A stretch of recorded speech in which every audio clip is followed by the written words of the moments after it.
तो हेलो दोस्तों, welcome to learn yard. मेरा नाम है सचिन भारद्वाज। आज के इस वीडियो के अंदर हम C++ का one of the most important topic, जैसा ऊप्स आपका इंपॉर्टेंट है वैसे ही इंपॉर्टेंट होता है आपका स्टैंडर्ड टेम्पलेट लाइब्रेरी। तो आज के इस वीडियो के अंदर हम स्टैंडर्ड टेम्पलेट लाइब्रेरी के कंटेनर्स को इन डेप्थ देखने वाले हैं। ठीक है, तो सबसे पहले देखते हैं कि भैया what is this standard template library.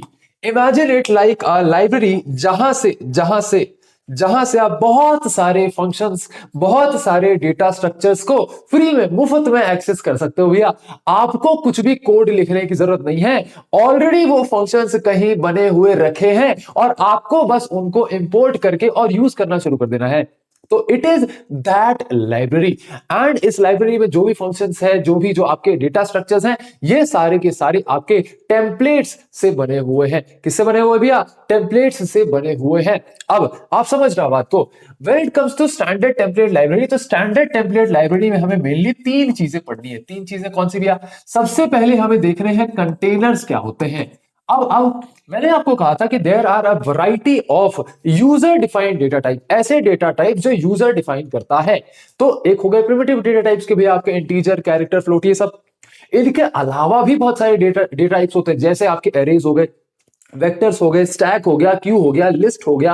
ये सारे के सारे क्या है भी आपके यूजर डिफाइंड डेटा टाइप्स हैं। And these are other type of data types. तो इन्हीं डेटा टाइप्स को हम कहेंगे कंटेनर्स। दैट मींस भैया कंटेनर्स का मतलब आप डेटा टाइप्स बोल रहे हो क्या? हाँ जी भैया, कंटेनर्स का मतलब मैं डेटा टाइप्स बोल रहा हूं। तो क्या यहां पर हमें इन डेप्थ में डेटा टाइप्स पढ़ने? नहीं, हमें बस इतना समझना है कि भैया ये डेटा टाइप्स में ऑपरेशंस जनरल कैसे परफॉर्म होते हैं और क्या फंक्शंस इनबिल्ट STL लाइब्रेरी के अंदर हमें मिल गए हैं। एक और प्री रिक्वेस्ट में आपको बता दूं, जितने भी डेटाबेसेस, जितने भी डेटा टाइप, जितने भी कंटेनर्स आज के वीडियो के अंदर देखने वाले हैं, you don't have to learn them in depth, क्योंकि ये कंप्लीट डीएसए का पार्ट है। किसका पार्ट है भैया? डीएसए का पार्ट है। चाहे हम वेक्टर्स की बात करें, चाहे हम लिस्ट की बात करें, चाहे हम स्टैक, क्यू, मैप्स की बात करें, ये सारा डीएसए का पार्ट है। C++ में क्यों पढ़ाया जाता है? क्योंकि जब हम STL लाइब्रेरी की बात कर रहे हैं तो हमें फंक्शंस बताना जरूरी है कि प्री बिल्ट हमें क्या क्या कुछ मिल रहा है। तो थोड़ा सा हम कंटेनर्स भी बता देते हैं। ठीक है, चलिए देन आ जाते हैं आपके आइटरेटर्स। अब आइटरेटर्स का मतलब क्या है भैया? Iterators are like pointers. अब हम इस पर डिस्कस करेंगे क्या होता है नेक्स्ट वीडियो के अंदर। आइटरेटर्स और एक और होता है एल्गोरिथम्स, उनको भी हम डिस्कस करेंगे। लेकिन अभी के लिए आप समझो कि आइटरेटर्स जनरली जो है आपके पूरी एरे के लिए, अभी एरे का एग्जांपल दे रहा हूं क्योंकि आपको एरे पता है, पूरी एरे को ट्रैवर्स करने के लिए हम आइटरेटर्स यूज कर सकते हैं। किसी भी एक पर्टिकुलर इंडेक्स वैल्यू को, किसी भी एक पर्टिकुलर जो है एलिमेंट को पॉइंट आउट करने के लिए जो हम आइटरेटर का इस्तेमाल कर सकते हैं। ठीक है, मैं समझाऊंगा अच्छे से। देन तीसरी चीज जो आपको समझनी है वो है भैया वेरियस एल्गोरिथम्स। तो ये एल्गोरिथम्स हम इन डेटा टाइप्स पे अप्लाई करते हैं। तो there are variety of algorithms जो आपको प्री बिल्ट मिल जाते हैं। जैसे हमें अभी तक हमने मान लीजिए एक स्वैप फंक्शन देखा है, तो this is also a function जो कि हमें प्री बिल्ट मिलता है। देन हमारे पास एक सॉर्ट फंक्शन होता है। तो जैसे एक पूरी एरे है, एरे को मुझे सॉर्ट करना है, तो मैं सॉर्ट फंक्शन का डायरेक्ट यूज कर सकता हूं, मुझे सॉर्टिंग का एल्गोरिथम लिखने की जरूरत नहीं है। तो ये सॉर्ट क्या होगा? एक एल्गोरिथम हो गया। तो इसी तरीके के बहुत सारे एल्गोरिथम्स होते हैं, नेक्स्ट वीडियो के अंदर अच्छे तरीके से देखेंगे। ठीक है, तो STL के अंदर मेजरली ये तीन चीजें हमें देखनी होती है। First are containers. Containers are data structures like vector, list, stack, queue, map, set. ठीक है, then are iterators. Iterators are like pointers, जो कि भैया जैसे मान लीजिए वेक्टर की बिगिनिंग है, उसे पॉइंट करना है तो बिगिन हो जाता है, और एंड को पॉइंट करना है तो एंड आइटरेटर से हम पॉइंट कर सकते हैं। Then comes algorithms. Algorithms are pre defined operations और फंक्शंस जो हम डायरेक्टली यूज कर सकते हैं। जैसे हम सॉर्ट कर सकते हैं, काउंट कर सकते हैं कोई वैल्यू कितनी बार आ रही है, एरे को रिवर्स कर सकते हैं, किसी भी वैल्यू को फाइंड कर सकते हैं। तो ये हमें यहां पर समझ में आया। Then comes functors. अभी जो फंक्टर्स होते हैं, these are objects that behave like functions. तो इसे भी हम अच्छे तरीके से डिस्कस करेंगे। ये कंपैरेटर्स की तरह कई जगह पर यूज होते हैं। जैसे सॉर्ट फंक्शन है अगर आपका, तो वहां पर असेंडिंग डिसेंडिंग सॉर्ट करने में ये फंक्टर्स इस्तेमाल में आते हैं। तो ये फंक्टर्स भी अच्छे तरीके से देख रहे होंगे। तो this is the basic overview of STL library. पहले इसको नोट करिए आप। द फर्स्ट कंटेनर, तो आज के वीडियो के अंदर कंप्लीट कंटेनर्स हम डिस्कस करेंगे with code. The first container is vector. The first container is vector. अब अगर मैं आपको कहूं कि vector is nothing but an array. Vector क्या होता है भैया? एक एरे होता है, लेकिन भैया ये रंग बदलने वाला एरे होता है। मतलब जैसे एरे है, एरे का क्या होता है भैया? एरे के पास उसका फिक्स्ड साइज होता है भैया। एक बार एरे का साइज डिसाइड हो गया, अब उसका साइज नहीं चेंज हो सकता। अनलाइक एरे, आपके वेक्टर के अंदर हम साइज चेंज कर सकते हैं, साइज कैन बी चेंज्ड, और ये डायनेमिक इन नेचर होते हैं। डायनेमिक का मतलब क्या, अगेन ये अपना साइज चेंज कर सकते हैं, उसको हम डायनेमिक नेचर कहते हैं। तो ये वेक्टर जो होते हैं ये आपके डायनेमिक होते हैं। क्या होते हैं भैया, डायनेमिक होते हैं। तो अब vector is a dynamic array, size grows automatically. अब इस वेक्टर के अंदर हमें साइज को बार बार चेंज करने की भी जरूरत नहीं पड़ती भैया, ये साइज ऑटोमेटिकली जो है ग्रो होता जाता है। तो पहले देखते हैं वेक्टर बनाया कैसे जाता है। सबसे पहले आप लिखते हैं वेक्टर कीवर्ड, फिर आप लिखते हैं आपको किस टाइप का वेक्टर बनाना है, एंड देन वेक्टर का वेरिएबल क्या होगा वो आप लिखते हैं। तो वेक्टर इंट वी मतलब आपका वी नाम का एक वेक्टर आपने बना दिया। अब आप समझना बात को कि अगर अगर अगर मैं इसको ऐसे लिख देता हूं, अगर मैं इसको ऐसे लिख देता हूं तो क्या होगा, एक v नाम का वेक्टर बनेगा और उसके अंदर 1 2 3 4 ये 4 वैल्यूज जाके स्टोर हो जाएंगी। अब अभी के लिए हम समझ लेते हैं, अभी के लिए हम समझ लेते हैं कि मान लीजिए मैंने एक वेक्टर बनाया, उसके अंदर अभी एज ऑफ नाउ यहां पर मैंने एक वैल्यू डाल दी। अब वो एक वैल्यू क्या हुई, मान लीजिए भैया मैंने 11 डाल दिया, एक वैल्यू मैंने यहां पर 11 डाल दिया। तो मेरा एक साइज का, अभी मैंने एक वैल्यू डाली ना, तो एक साइज का ही वेक्टर बनेगा जिसके अंदर 11 होगा। तो this is my vector V. क्या ये चीज समझ में आई, बिल्कुल भी यह चीज समझ में आई। अब वेक्टर के अंदर एक फंक्शन होता है पुश बैक नाम का। पुश बैक नाम का हमारे पास एक वेक्टर के अंदर फंक्शन होता है जिसकी मदद से वेक्टर में हम नए एलिमेंट्स को इंसर्ट कर सकते हैं after the vector is created. Array के अंदर एक बार आपकी एरे क्रिएट हो गई, उसके बाद आप extra blocks, extra indexes add नहीं कर सकते। वेक्टर के अंदर ऐसा नहीं है, वेक्टर्स के अंदर आप नए एलिमेंट्स ऐड कर सकते हैं। तो पुश बैक की मदद से मान लीजिए मैंने यहां पर 20 ऐड किए, बराबर। तो ये 20 पता है कहां जाएगा भैया, ये 20 इसी वेक्टर में जाकर के ऐड होगा। लेकिन ये ऐसा नहीं होता है कि एक और ब्लॉक 20 का आकर के यहां ऐड हो जाएगा, ऐसा नहीं होता। होता क्या है कि वेक्टर का आपका जो करंट साइज है, वेक्टर का आपका जो करंट साइज है, ये करंट साइज से डुप्लीकेट हो जाता है। मतलब भैया ये डबल हो जाता है, समझ रहा बात को। इसको मल्टीप्लाइड बाय 2 कर देते हैं, मतलब कि अभी अगर साइज 1 है तो ये डबल हो जाएगा। और अब यहां पर 2 साइज का ब्लॉक आ गया, और जो सेकंड मतलब 11 के बाद वाला जो इंडेक्स है उसमें आकर के आपका 20 स्टोर हो जाएगा, क्योंकि हमने पुश बैक किया 20 को। तो पुश बैक वो फंक्शन है जिसकी मदद से बैक ऑफ द वेक्टर में हम नए एलिमेंट्स को ऐड कर सकते हैं, बराबर। अब भैया मुझे लग रहा है मुझे एक और एलिमेंट पुश बैक करना चाहिए, मुझे एक और एलिमेंट पुश बैक करना चाहिए। मान लीजिए मैंने 30 पुश बैक किया, तो ये 30 कैसे जाकर के स्टोर होगा। मैंने बोला यहां डब्बा क्रिएट नहीं होने वाला जिसके अंदर 30 स्टोर होगा, यहां कोई डब्बा वब्बा क्रिएट नहीं होता भैया। यहां पर पता है क्या होगा, यहां पर पता है क्या होगा, क्योंकि अगर यहां पर जगह होती तो डायरेक्ट 30 यहीं पे स्टोर हो जाता, लेकिन क्योंकि जगह नहीं है तो ये जो आपका वेक्टर है ये फिर से मल्टीप्लाई होगा, मल्टीप्लाई बाय 2 होगा। तो इसका साइज जो है फिर से चेंज होगा, तो एक नई वेक्टर बनती है, एक नया मेमोरी एलोकेट होता है, और ये सारे के सारी वैल्यूज में कॉपी हो जाते हैं और पुराने वाला ऑटोमेटिकली डिलीट हो जाता है। तो इसका नाम भी वेक्टर है। अब ये फिर नया बनाना, तो अब ये वेक्टर है और ये जो है डिलीट हो चुके होंगे, तो इसके अंदर अगेन आपकी सारी वैल्यूज कॉपी हो जाएंगी।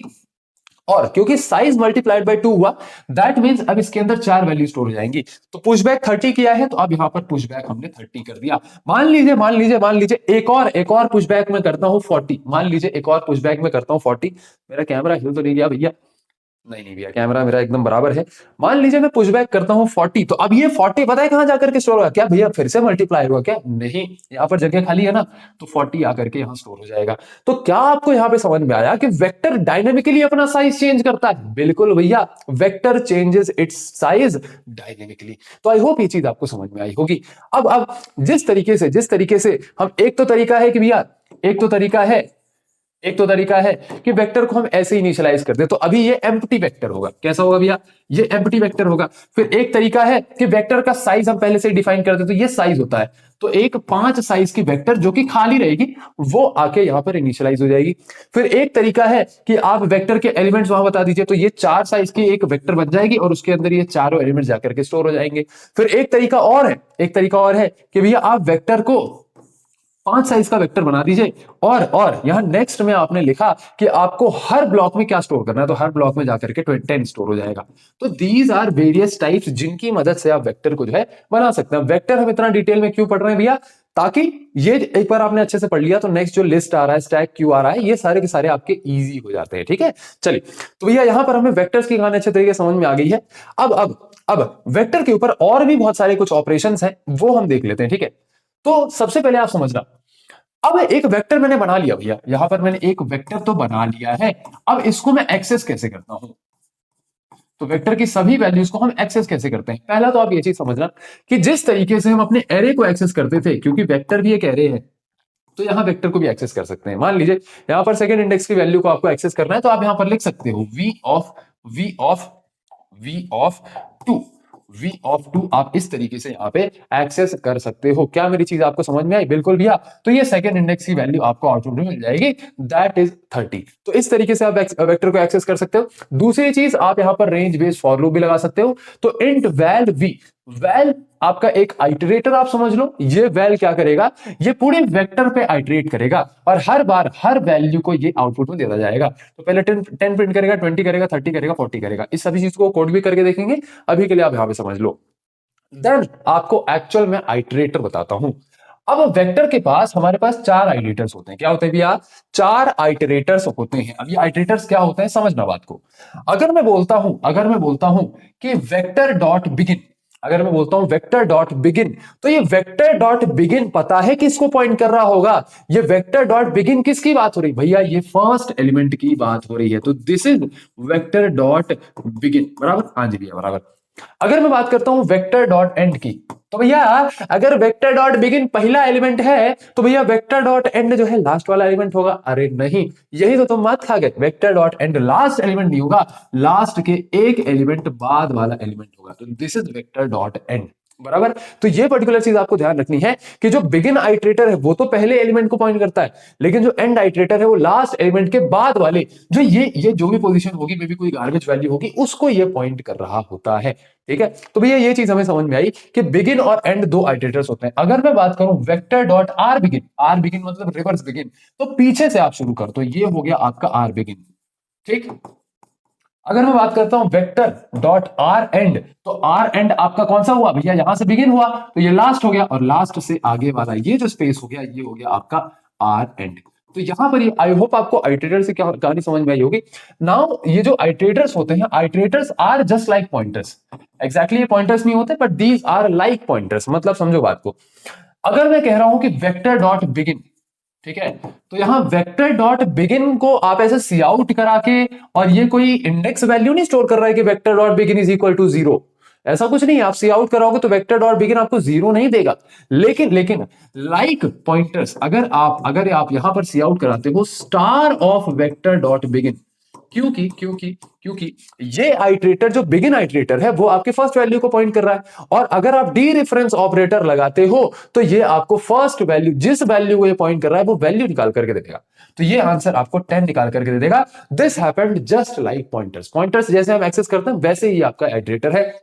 अब होता क्या था, जो आपके पॉइंटर्स थे वो एड्रेस स्टोर करते थे, लेकिन ये जो आइटरेटर है ये आपका एक ऑब्जेक्ट होता है, ना कि एक पॉइंटर। तो ज्यादा डेप्थ में मैं इसको कल के वीडियो के अंदर, जो नेक्स्ट वीडियो उसके अंदर आपको समझाऊंगा, लेकिन अभी के लिए हमें समझ में आ गया कि हाँ, ये आइटरेटर्स किस तरीके से जनरली यहाँ पे काम कर रहे हैं।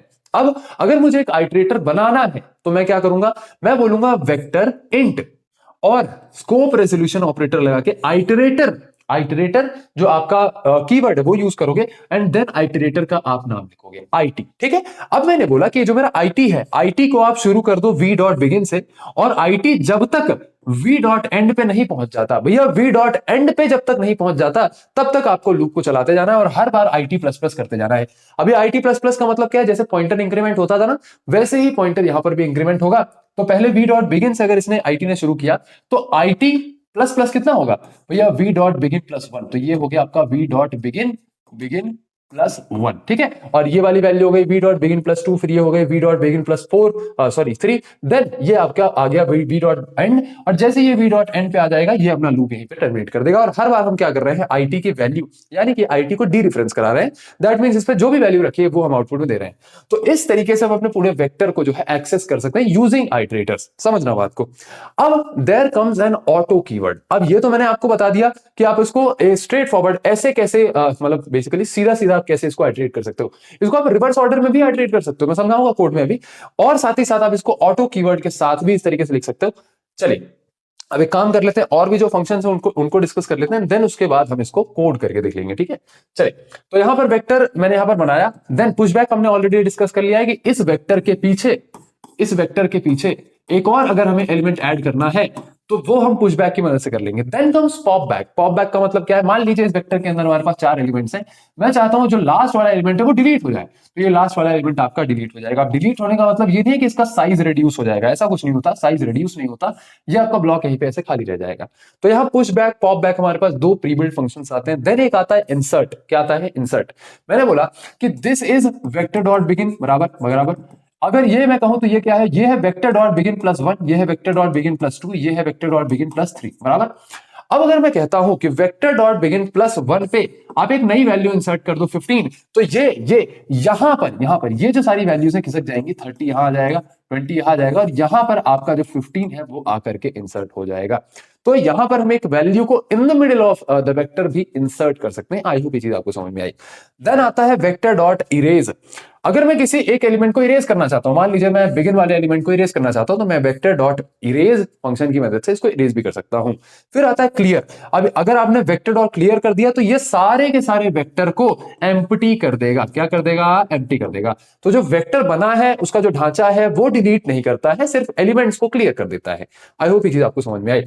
अगर आपको इंडिविजुअल एलिमेंट्स को जो है तो एक्सेस करना है, तो आप based on the index value भी एक्सेस कर सकते हैं। तो आप डॉट एट भी यूज कर सकते हैं, या फिर आप डायरेक्ट एरे की तरह इसको इंडेक्स के तरीके से एक्सेस कर सकते हैं। There is two more functions, front and back. अगर आप किसी भी वेक्टर के फ्रंट वाले एलिमेंट को या बैक वाले एलिमेंट को एक्सेस करना चाहते हैं, तो आप फ्रंट और बैक फंक्शन को यूज कर सकते हैं। आप समझ रहे हो बात को। मैंने आपको क्या बोला, मैंने बोला कि भैया ऐसा बिल्कुल पॉसिबल है कि वेक्टर के अंदर 4 ब्लॉक्स हो गए, क्योंकि मल्टीप्लाई होता जाता है, 4 ब्लॉक्स हैं, लेकिन अभी सिर्फ और सिर्फ 3 ब्लॉक्स ही फील्ड हैं। तो होता क्या है, अगर आप वेक्टर डॉट साइज निकालोगे, अगर डॉट साइज फंक्शन आप यूज करोगे, तो ये आपको बता देगा कि नंबर ऑफ एलिमेंट्स वेक्टर के अंदर कितने हैं। तो इस केस के अंदर नंबर ऑफ एलिमेंट्स कितने हैं, 3। लेकिन अगर आप वी डॉट कैपेसिटी निकालोगे, तो ये भैया कितने एलिमेंट्स स्टोर कर सकता है, मतलब ये 4 एलिमेंट स्टोर करता है, तो ये आपको 4 निकाल करके दे देगा। तो there is a difference between size and capacity. तो ये साइज एंड कैपेसिटी फंक्शन भी आप यूज कर सकते हो। चलिए अपने कोडिंग स्क्रीन पर बढ़ते हैं और इन सभी चीजों को हम एक बार कोड करके देख लेते हैं। वेक्टर्स को हम कोड करके देख लेते हैं। तो मैंने लिखा हैश इंक्लूड आईओ स्ट्रीम, ठीक है। और क्योंकि आप वेक्टर्स पे काम करने वाले हैं, तो आपको हैश इंक्लूड वेक्टर भी लिखना पड़ेगा। तो आपने वेक्टर को भी इंक्लूड किया, और फिर मैंने लिखा यूजिंग नेम स्पेस स्टैंडर्ड, ठीक है। और फिर लिखा मेन के अंदर जो है हम कोड लिखने वाले हैं। सबसे पहले हम एक वेक्टर बना लेते हैं इंटीजर टाइप का, जिस वेक्टर का नाम मैंने रख दिया v। अब इनिशियली इसके अंदर हम कुछ डेटा डाल देते हैं। मान लीजिए मैंने डाला 10, 20, 30, ठीक है। 3 वैल्यूज मैंने इसके अंदर इंसर्ट कर दी। अब अगर मैं इस वेक्टर की सारी वैल्यूज को प्रिंट कराना चाहता हूं, तो एक लूप चलाऊंगा, ठीक है। जो लूप मेरा वैल बेसिकली वैल्यू उसका इटरेटर होगा, और इस पूरे वेक्टर पर हम ये लूप जो है वो चला रहे होंगे, बराबर। और हर बार यहाँ पर मैं वैल्यू को प्रिंट कर दूंगा, ठीक है। तो यहाँ हर बार मैं वैल्यू को प्रिंट कराता जाऊंगा, और मैं एक गैप के साथ प्रिंट करा दूंगा, और लास्ट में हम सी आउट एंडल करवा देंगे, ठीक है, ताकि अगली चीज जो है वो नेक्स्ट लाइन में आकर के प्रिंट हो। अब यहाँ पर तो मैंने ये वाला लूप यूज किया। अब नेक्स्ट जो भी मैं लूप यूज करूंगा, तो मैं वो यूजिंग आइटरेटर करूंगा, ठीक है। तो सपोज मैंने बोला कि अब वी डॉट पुश बैक कर दो, तो वी डॉट पुश बैक और 40 आप पुश बैक कर दो। तो भैया पुश बैक जब हो जाएगा, तो अब इसके अंदर 40 आकर के ऐड होना चाहिए। तो अब यहाँ पर जो नेक्स्ट लूप चलाएंगे, जिसकी मदद से हम देखेंगे कि 40 ऐड हुआ या नहीं, वो हम एक आइटरेटर लूप चलाएंगे। तो मैंने बोला वेक्टर और इंटीजर टाइप का आपका आइटरेटर होगा, स्कोप रेजोल्यूशन ऑपरेटर आइटरेटर, ठीक है। और आइटरेटर के बाद आईटी जो है आइटरेटर का नाम है, ठीक है। मैंने चलाया फॉर लूप, और मैंने बोला I is equal to V dot begin. तो basically beginning of the vector से हम आइटरेटर को चलाएंगे, और आई तब तक चलना चाहिए जब तक वो नॉट इक्वल टू एंड तक ना पहुंच जाए। और साथ ही साथ मैं आई को हर बार प्लस करता जाऊंगा, ठीक है। और मैं हर बार सी आउट करता जाऊंगा डी रिफरेंस ऑफ आई, और गैप भी हम प्रिंट करते जाएंगे। आई होप ये चीज आपको समझ में आई। अब यहाँ पर ये वी डॉट एंड होगा, ठीक है। तो ये वी डॉट एंड एक फंक्शन की तरह हमें यहाँ लिखना पड़ेगा। चलिए, और साथ ही साथ यहाँ हम सी आउट करवा देंगे endl for better code readability. अगर मैं रन करके देखता हूँ, तो भैया मेरा 40 जो है सक्सेसफुली पुशबैक हो जाना चाहिए। जी भैया मेरा 40 सक्सेसफुली यहाँ पे पुशबैक हो चुका है, और सक्सेसफुली मेरा ये आइटरेटर वाला जो लूप है ये भी चल रहा है। अब देखो, या तो मैं इस पर्टिकुलर चीज को ये बाहर डिक्लेयर करने की बजाय मैं इसको यहीं पे अंदर भी डिक्लेयर कर सकता हूँ, ठीक है। तो मैं इस तरीके से आइटरेटर को डायरेक्टली अंदर भी डिक्लेयर कर सकता हूँ। जैसे हम int I is equal to 0 ऐसे अंदर ही डिक्लेयर कर देते ना, वैसे ही भैया यहाँ पर भी कर सकता हूँ। या फिर इंस्टेड ऑफ राइटिंग इट, आप यहाँ पर ऑटो कीवर्ड का यूज कर सकते हो, जो ऑटोमेटिकली डिटेक्ट कर लेगा कि अच्छा इसको एक आइटरेटर बनाना है ऑफ दिस टाइप, ठीक है। तो ये ऑटो कीवर्ड भी आप यूज कर सकते हो। अगर यहाँ पर मैं पॉप बैक करता हूं, ठीक है, अगर यहाँ मैं पॉप बैक करता हूं तो यहाँ पर ये जो आपका 30 है वो डिलीट हो जाना चाहिए, ठीक है। तो अगर हम यहाँ पॉप बैक करते हैं तो मेरा लास्ट एलिमेंट पॉप हो जाना चाहिए। क्या मेरा लास्ट एलिमेंट पॉप हो गया है? हाँ जी भैया, मेरा लास्ट एलिमेंट पॉप हो गया है। और कौन से ऑपरेशन है? अच्छा, देन एक ऑपरेशन है आपका इंसर्ट ऑपरेशन, ठीक है। तो एक ऑपरेशन है मेरा इंसर्ट ऑपरेशन। अब इंसर्ट के अंदर आपको सबसे पहले कौन सी जगह पे इंसर्ट करना है वो बताना होता है। तो मुझे बिगिन +1 पे इंसर्ट करना है। और क्या इंसर्ट करना है भैया? 15 इंसर्ट करना है, ठीक है। तो क्या मेरी यहाँ पर 15 वैल्यू इंसर्ट हुई? क्या यहाँ पर मेरी वैल्यू 15 इंसर्ट हुई? हाँ जी भैया, बिगिन बिगिन +1 पे मेरी 15 वैल्यू इंसर्ट हो चुकी है। Next, erase. भैया अब मान लीजिए मुझे बिगिनिंग वाले फंक्शन को इरेज करना है, सॉरी बिगिनिंग वाली जो वैल्यू है उसे इरेज करना है, तो मैं यहाँ इरेज फंक्शन को यूज कर सकता हूँ, ठीक है। तो मैं इरेज फंक्शन को डायरेक्टली यूज कर सकता हूँ। और अब अगर मैं इसको रन करता हूँ तो फर्स्ट जो वैल्यू है वो इरेज हो चुकी होगी। हाँ जी भैया, जो फर्स्ट वैल्यू है वो मेरी सक्सेसफुली इरेज हो चुकी है। अब यहाँ पे तो हो गया ये फुल आइटरेशन, ठीक है। इस वाले लूप को हम हटा देते हैं, ठीक है। यहाँ पर मैं पार्शियली भी किसी वैल्यू को प्रिंट करवा सकता हूँ। तो लेट सपोज मैंने बोला कि मुझे v के इंडेक्स नंबर, मुझे जो वेक्टर है उसका इंडेक्स नंबर 1 चाहिए। तो इंडेक्स नंबर 1 की वैल्यू मुझे प्रिंट करवा दो, साथ ही साथ आप एंटर लगा देना। तो ये मुझे इंडेक्स नंबर 1 की वैल्यू ऐसे निकाल करके दे देगा। हाँ जी भैया, ये मुझे इंडेक्स नंबर 1 की वैल्यू सक्सेसफुली निकाल करके दे रहा है। इसे मैं एट से भी एक्सेस कर सकता हूँ। तो अगर मैं लिखता हूँ v डॉट एट और 1, ठीक है, तो ये आपको फर्स्ट इंडेक्स की वैल्यू निकाल करके दे देगा। हाँ जी भैया, ये मुझे फर्स्ट इंडेक्स की वैल्यू निकाल करके दे रहा है। उसी के बाद अगर मैं इस वेक्टर का साइज पता करना चाहता हूं तो मैं साइज फंक्शन की मदद से साइज पता कर सकता हूं, ठीक है। तो साइज फंक्शन की मदद से हम इसका साइज पता कर सकते हैं, ठीक है। रन करके देखते हैं। अच्छा, यहाँ पे रन करके देखते हैं। साथ ही साथ इसकी कैपेसिटी भी हम अलग से देखेंगे। तो वी डॉट कैपेसिटी भी यहाँ पर हम जो है आउटपुट में निकाल लेते हैं। हैंडल रन करके देखिए।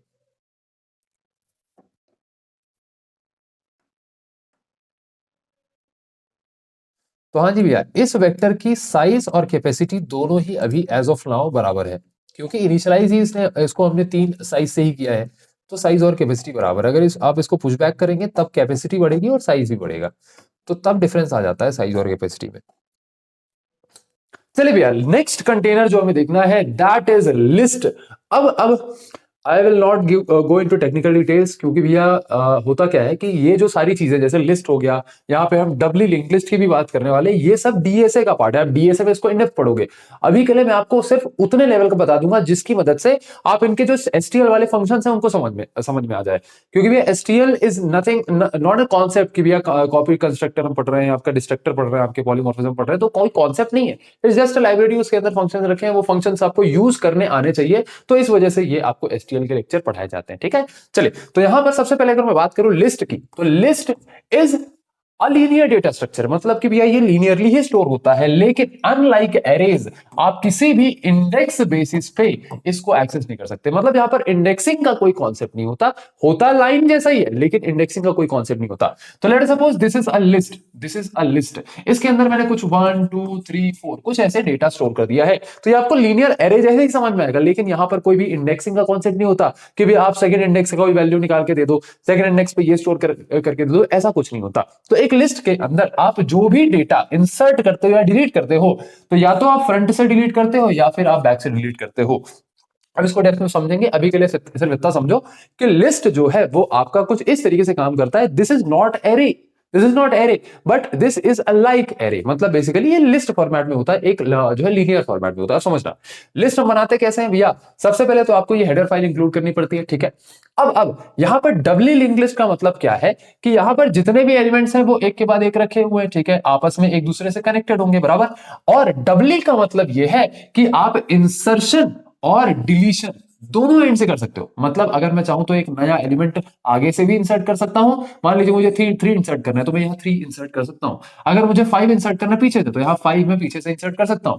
अगर मुझे आगे वाले एलिमेंट को डिलीट करना है तो मैं 3 को डिलीट कर सकता हूं। अगर मुझे पीछे वाले एलिमेंट को डिलीट करना है तो मैं पीछे वाले एलिमेंट को डिलीट कर सकता हूं। ये डबल साइडेड में ऑपरेशंस होते हैं, that is why this is known as doubly linked list. अब एग्जैक्टली मैं आपको डबली लिंक्ड लिस्ट क्या होती है ज्यादा ज्यादा डेप्थ में नहीं समझाऊंगा वरना पागल हो जाओगे, ठीक है। तो चलिए यहाँ पर ये लिस्ट का बेसिक कॉन्सेप्ट समझ में आया। अब मैं एक लिस्ट ऐसे बना सकता हूं, मैंने लिखा लिस्ट और फिर किस टाइप की लिस्ट है, मतलब उसके अंदर क्या डेटा रहेगा वो रखा, और फिर उसके बाद उसका वेरिएबल नेम। अब इनिशियली अगर आपने इसमें कोई भी एलिमेंट नहीं डाले हैं तो ये एम्प्टी रहता है, ठीक है। क्या रहता है भैया, एम्प्टी रहता है।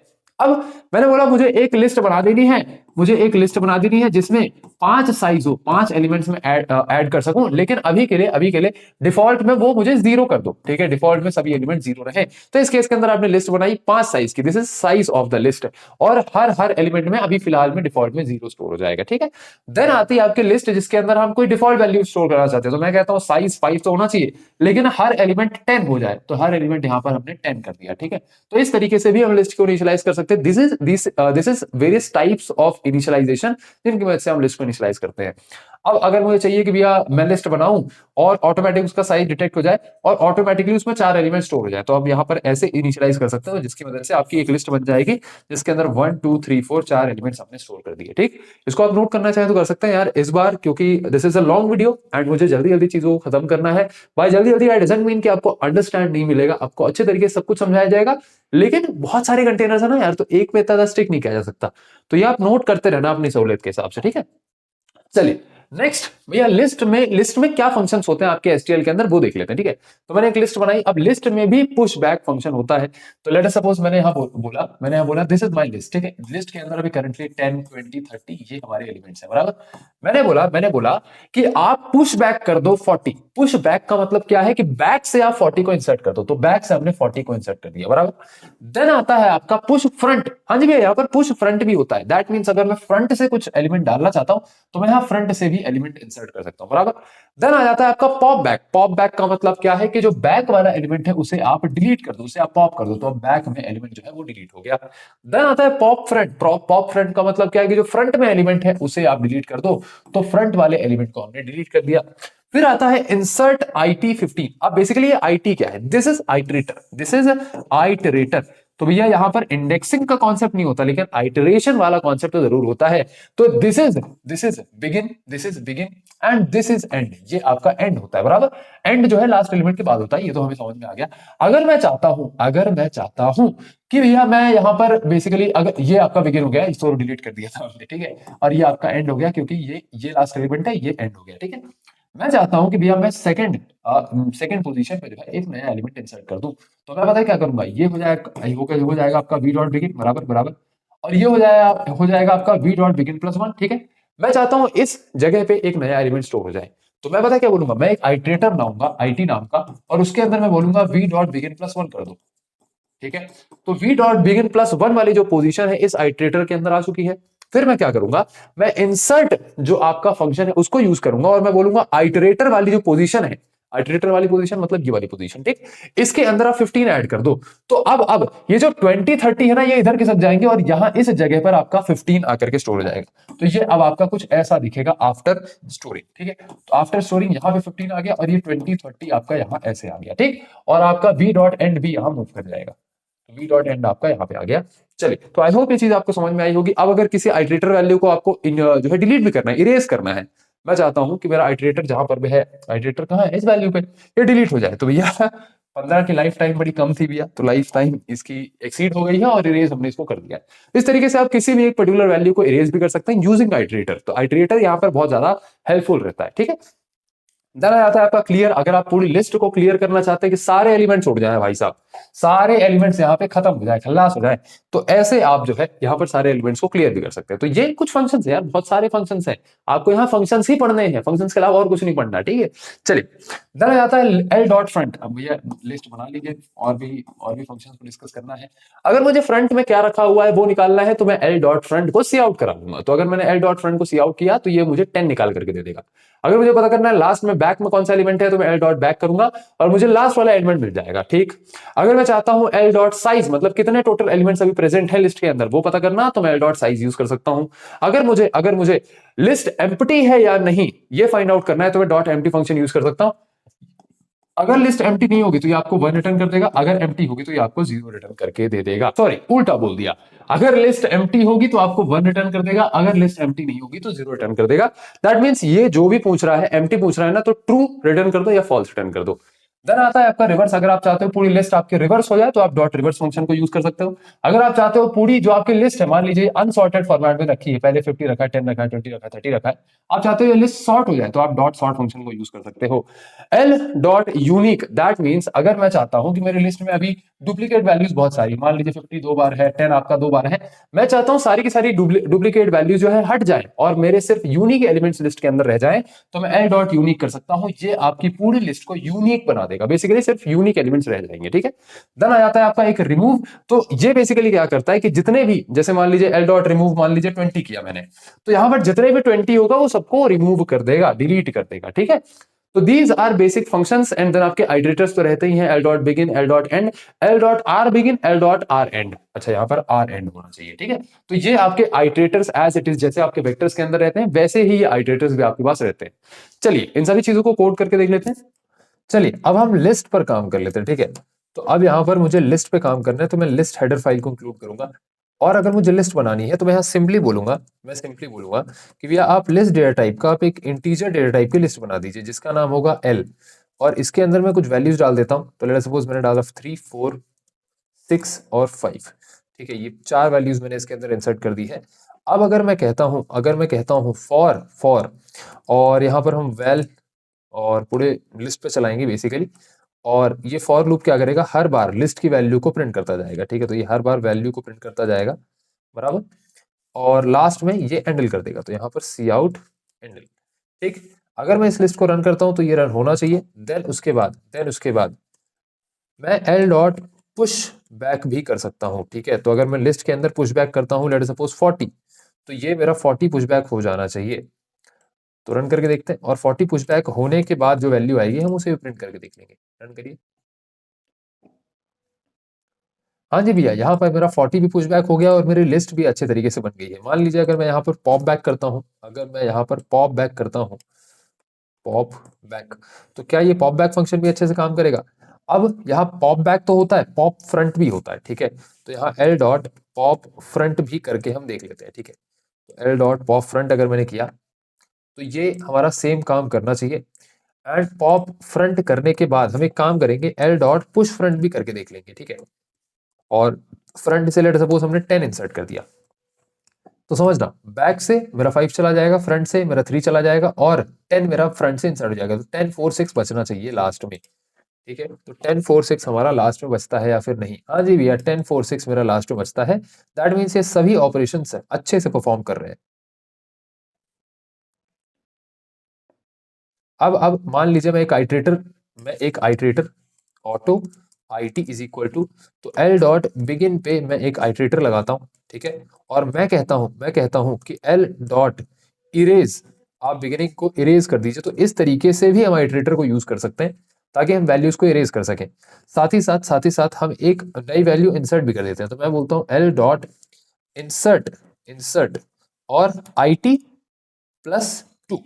मैं कहता हूं आइट्रेटर प्लस 2। आइट्रेटर क्या है? बिगिनिंग। ठीक है, आइट्रेटर क्या है? आपका बिगिनिंग। अच्छा, ये आइट्रेटर यहाँ पर प्लस प्लस करके देखें। ओके, ये अभी भी एरर दे रहा है। अच्छा, इंसर्ट के साथ हमें कुछ वैल्यू भी तो देनी पड़ेगी भैया, क्या इंसर्ट करना है। ठीक है, तो यहाँ पर हमने कुछ value they the, I T plus 1 करके देखें। हाँ जी भैया। अच्छा, ये अभी भी एरर दे रहा है, चलो हटाओ। तो मुझे क्या करना है, सबसे पहले मैं फर्स्ट की वैल्यू को इरेज कर दूंगा एंड देन फर्स्ट पे हम 20 इंसर्ट करके देख लेंगे। ठीक है, तो यहाँ कायदे से मेरा 3 हट के और यहाँ पर 20 हो जाना चाहिए। क्या हो जाना चाहिए भैया? 20 आ जाना चाहिए। अच्छा, ये 20 नहीं आया। ओके, तो इंसर्ट वाला फंक्शन मेरा पता नहीं क्यों काम नहीं कर रहा है। अच्छा, ये में भी इस वजह से हो रहा है क्योंकि हमने आइट्रेटर को एल डॉट बिगिन दिया था और बिगिन वाली पोजीशन को हमने डिलीट कर दिया। ये अभी भी बिगिन वाली पोजीशन को ही पॉइंट कर रहा है। तो आइट्रेटर को मे बी हमें फिर से एल डॉट बिगिन देना पड़ेगा। तो तो यहाँ पे शायद हमें फिर से एल डॉट बिगिन इसको बोलना पड़ेगा। रन करके देखते हैं। तो हाँ जी भैया, अब ये मेरा 20 सक्सेसफुली इंसर्ट करके दे रहा है। तो ये छोटे छोटे बग्स हैं, आपको अपना प्रोग्रामर वाला दिमाग जो है हमेशा एक्टिवेट करके रखना है। अब उसके अलावा अब और चीजें आपको कुछ देखनी है क्या? नहीं भैया, और भी चीजें हमें कुछ नहीं देखनी। बाकी जो भी फंक्शंस है वो अपने हिसाब से आप यहाँ पर चला करके देख सकते हैं। एक चीज हम कर लेते हैं, हम यहाँ पर आइटरेटर चला करके देख लेते हैं। बेसिकली रिवर्स आइटरेटर चला करके देख लेते हैं, ठीक है। तो यहाँ पर पिछली बार हमने जो है फ्रंट आइटरेटर बस चला के देखा था, इस बार हम रिवर्स आइटरेटर चला के देखेंगे। तो मैंने बोला यहाँ इंट, और यहाँ पर हम रिवर्स आइटरेटर चलाएंगे, ठीक है। अब रिवर्स आइटरेटर का नाम मेरा आर आई टी रख लेते हैं, ठीक है। आर आई टी मेरा उसका नाम हो गया। और मैंने बोला कि जो रिवर्स आइटरेटर है, ठीक है, तो यहाँ पर हम एक फॉर लूप चलाएंगे, और मैंने बोला कि R I T is equal to L dot R begin, ठीक है। तो एल डॉट आर बिगिन यानी कि रिवर्स बिगिनिंग से वो चालू कर रहा होगा। ये आर आई टी पे यहाँ पे ये प्रॉब्लम क्यों क्रिएट कर रहा है? क्योंकि हमने स्कोप रेजोल्यूशन ऑपरेटर नहीं लगाया है, ठीक है।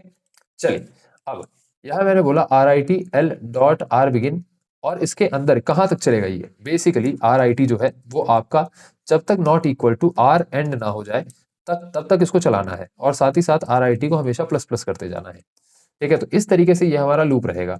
अच्छा, यहाँ पे हमने कॉमा लगाया है, और ये एज अ फंक्शन हमें यहाँ पर पास करना पड़ेगा।